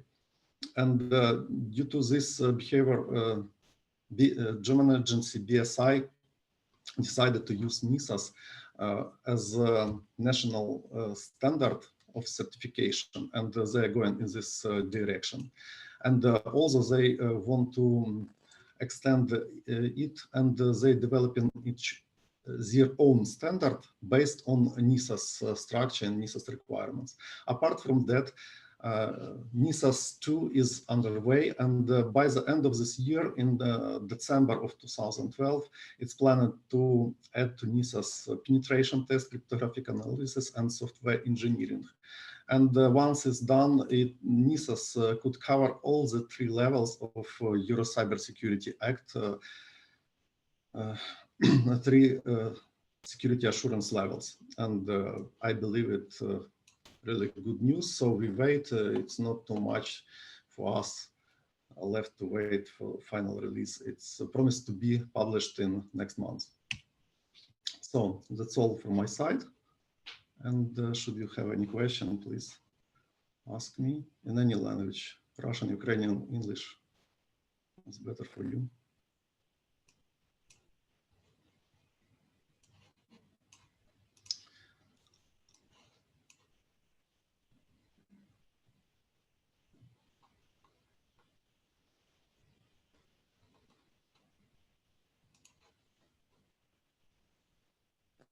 Okay, I assume there is no question. Alexei? I have one question. Yes, please. Я на русском быстро, если можно. Да, Денис, да, хорошо. Смотрите, вот у меня такой вопрос. Вот когда вы сравнивали Common Criteria и NESAS, да, я заметил, что вы говорили, три слабости есть. Вот, да, оно больше фокусировано на телекоме, но вот 3 слабости – это отсутствие пока что не покрывается криптография, не покрывается source code review и не покрывается pen-test. Правильно я понял? Да, я сейчас открою этот слайд еще раз, да. Но просто как бы это достаточно важные вещи, которые не покрываются, я хотел вот заметить. То есть я только... Да, я полностью согласен, да. Криптография вообще не... Я хотел только уточнить, вот криптография вообще не покрывается или частично там какие-то алгоритмы там, или, ну, то есть хотя бы все-таки же, вот смотрите, в стандартах 3GPP есть же вот эти тестовые какие-то вектора для криптографии, да, то есть по сути, по крайней мере, правильность реализации криптоалгоритмов в том же 3GPP проверить можно, да, потому что есть тестовые вектора, там, допустим, для шифров, да, для заполнения, начального состояния, проверить что-то можно. Но я так понимаю, что сама реализация не проверяется, наверное, да?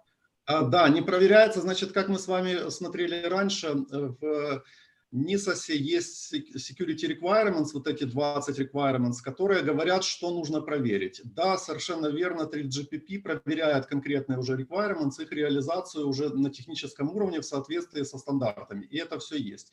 И в этом, в принципе, гибкость NISAS, почему он эволюционирует и достаточно быстро готов на такие вызовы отвечать, потому что 3GPP в момент разработки стандартов новых технологий практически одновременно разрабатывают и стандарты по тестированию, которые потом можно легко оттачить к NISAS. Почему они на моей схеме были как background нарисованы.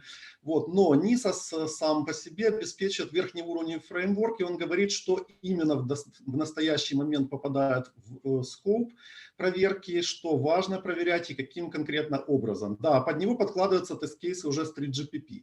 И действительно, вы совершенно правильно говорите, я полностью согласен, это очень серьезный, можно сказать, недочет на сегодняшний день, но его уже знаем не только мы, его уже разработчики, в том числе GSMA, уже давно об этом подумали, и они нам обещают к декабрю месяцу это исправить. Хорошо, хорошо, будем ждать, спасибо. Спасибо. Да, спасибо.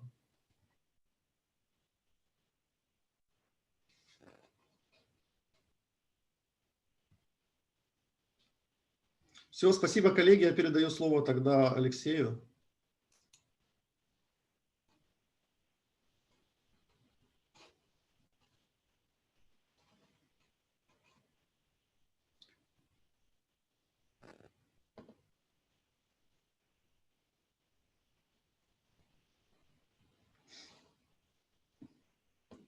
Алексей, наверное, отошел. Можно поставить музыкальную паузу. Сейчас самое время для рекламы, кстати. Так давайте вендора будут рекламировать свои солюшены. Коллеги, Да. вы меня слышите? Алло, коллеги. Да. Алексей, мы уже рекламу там начали проводить. Реклама идет бесплатно, без тебя, Слушайте, Алексей. я прошу прощения. Экран. Итак, вы меня слышите? Все в порядке? Да-да. Да, превосходно. Ну что ж, пришла пора для нашей небольшой викторины по результатам. С вашего позволения я ее запускаю. Значит, коллеги, вы те, кто поставил себе Kahoot, либо воспользуется сайтом Kahoot IT, пожалуйста, вот пин-код нашего мероприятия. Подключайтесь, пожалуйста, и мы начнем.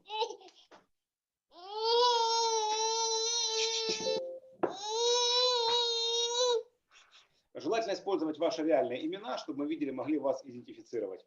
Пожалуйста.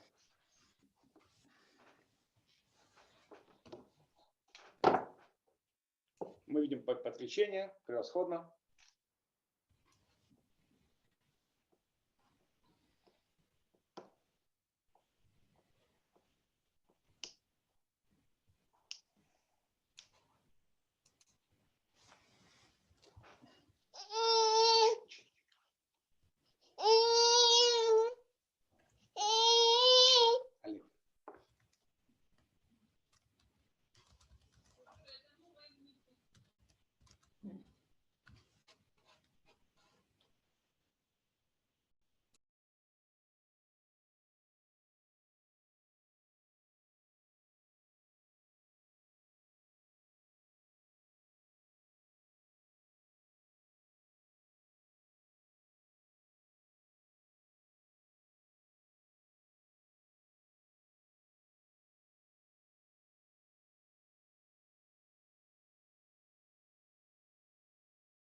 Итак, коллеги, ну раз все начали, тогда начинаем. Все готовы?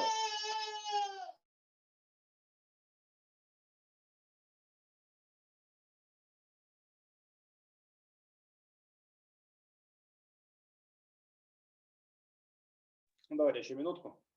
Когда вижу, еще подключения идут. Мы должны, я так понимаю, увидеть зеленый экран, верно? Что? Мы сейчас должны видеть зеленый экран с вопросом See your nickname on screen. Ну да. Сейчас, ну вы никнейм ввели, все в порядке? Да.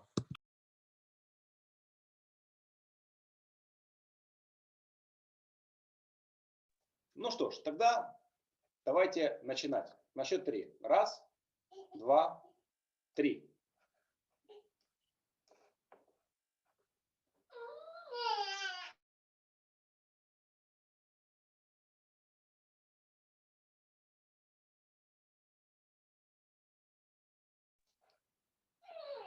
Коллеги, вы можете отвечать.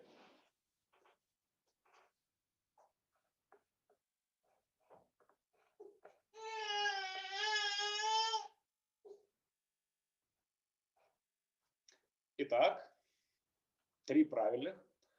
Это you toolbox, это you guidance, of course.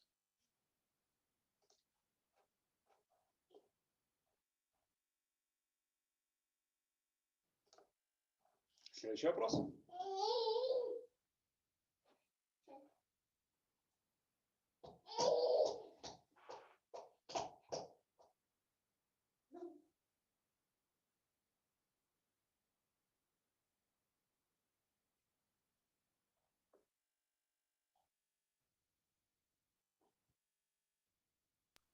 Я прошу прощения, что-то у меня вообще все выглядит не так, как вот показано. Ну, к сожалению, видимо, у вас что-то Не так. нажимаются. Итак, есть уже.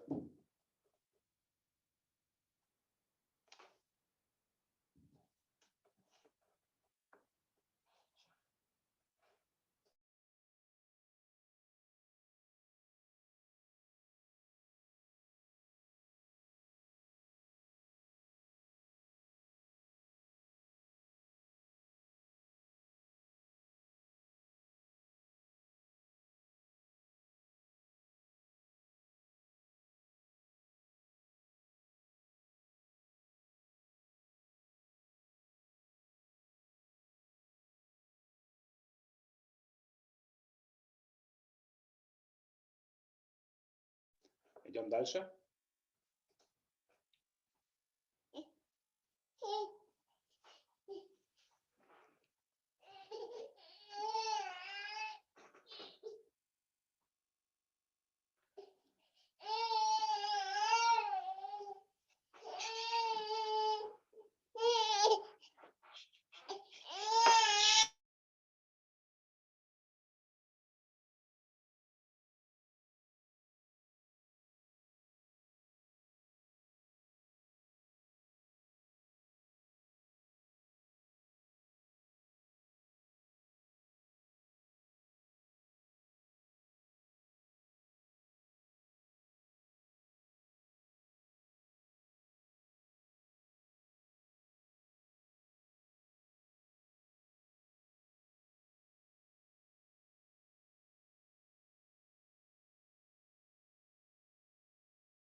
Коллеги, последний вопрос.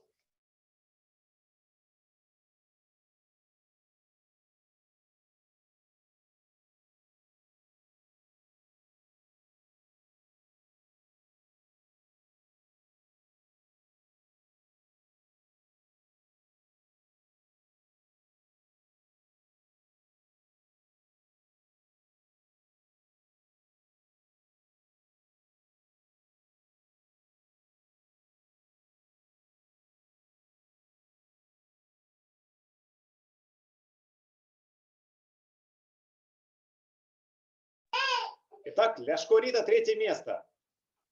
Владимир Ткач второе место. И первое место Лилия. Итак, а теперь я передаю слово нашему коллеге, партнеру Сергею. Сергей, пожалуйста, огласите результаты. Поздравляем победителей. Одну секундочку, не убирай слайд, пожалуйста, с именами, хорошо? Сейчас. Пока музыкальная пауза, я запишу. А можно буквально, поскольку я здесь на табло отображен, это само по себе очень сильный квест пользоваться этой штукой. Это жесть. И цифры одновременно, и читать, и цвета, все, в общем, все не так. Лилия Н первое место, да, я правильно понимаю или нет? Или... Да, абсолютно, да, Сергей, правы.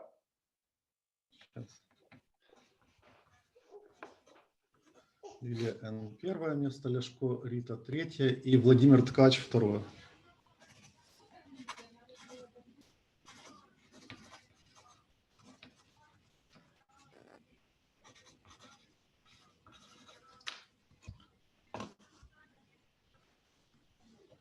Сейчас мне надо полминуты времени, сейчас запишу эти фамилии в этот и покажу призы.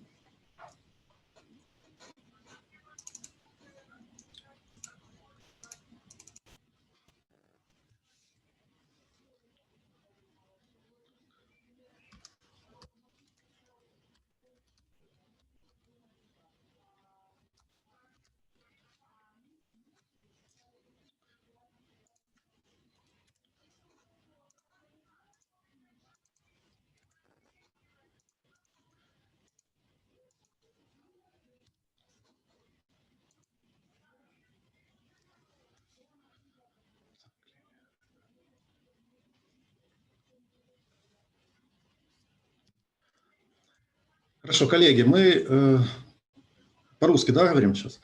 Поздравляем победителей. Компания Huawei рада, что вы так внимательно следили и проявили такой, во-первых, ваш интерес к самому мероприятию, во-вторых, что вы внимательно следили за нашими презентациями, за презентациями всех участников и ответили на вопросы. Это очень ценно. Мы рады, что вы разделяете наш интерес к новым технологиям, и мы вместе с вами в одной лодке, в одном информационном поле. И, конечно же, рады поздравить победителей. Третье место заняла как правильно? Ляшки Рита, да? Ляшко Рита. На третье место вы получаете вот эту замечательную гарнитуру FreeBuds 3i White. К сожалению, у нас сейчас нет возможности сделать аплодисменты. Может быть, там можно нажать на кнопочку аплодисменты у себя. Ну, в общем, я думаю, что все сейчас дружно аплодируют. Второе место. Владимир Ткач за второе место награждается сейчас спортивными часами Watch GT2E. И тоже это его заслуженный приз. И первое место Лилия Н. получает от компании Huawei смартфон Mobile Phone P-Smart 2021. Поэтому мы всем очень рады и все искренне вас поздравляем. Спасибо большое. Спасибо вам большое. И спасибо огромное за презентацию. Призы непосредственно вы сможете получить. Мы с вами свяжемся, мы вас приглашаем в наш офис, и мы лично вам вручим призы, пожмем вам руки, будем рады очень вас увидеть. Поэтому контакты, я думаю, у Алексея есть, мы с ним свяжемся по дальнейшим деталям в ближайшее время. Призы в офисе уже есть прямо сейчас. Коллеги, сейчас я запишу мой e-mail. Часть, я видел, зарегистрирована у нас есть. Маргарита, скажите, пожалуйста, вы регистрировались через форму? Так. Регистрировалась. Регистрировались, да? Тогда ваши контакты... Да, Маргарита, подтверждаете, регистрировались, да? Так. Тогда мы вам напишем прямо письмо, хорошо? Добре. Дякую.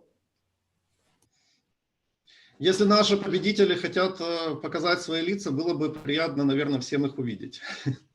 Если они хотят сохранять инкогнито, мы тоже разделяем их право на анонимность, поэтому как хотите. Лица немножко не в сильно рабочем состоянии, на домашнем карантине. Ну, хотя бы портреты, да. Это Владимир, правильно? Да, это Владимир. Владимир, поздравляем вас. Спасибо вам большое. Очень интересные лекции, очень интересная презентация, имеется в виду, круто, спасибо. Спасибо. Вы меня извините, я буду солидарна с Владимиром, не готова была как бы быть визуально, скажем так, но я очень благодарна за лекцию, реально было очень... Спасибо, Лилия. И, ну и Маргарита тоже, я так думаю, тех же политик. Поэтому, коллеги, еще раз спасибо большое всем за участие. Благодарим всех. Спасибо большое нашим партнерам, KPMG и компании Huawei за участие. Спасибо большое спикерам. Я думаю, всем было интересно, даже моему сыну. Благодарю вас и до скорых встреч. Спасибо большое. Спасибо большое. Да, до свидания. Спасибо. Всего наилучшего всем. Хорошего дня. До свидания. До свидания.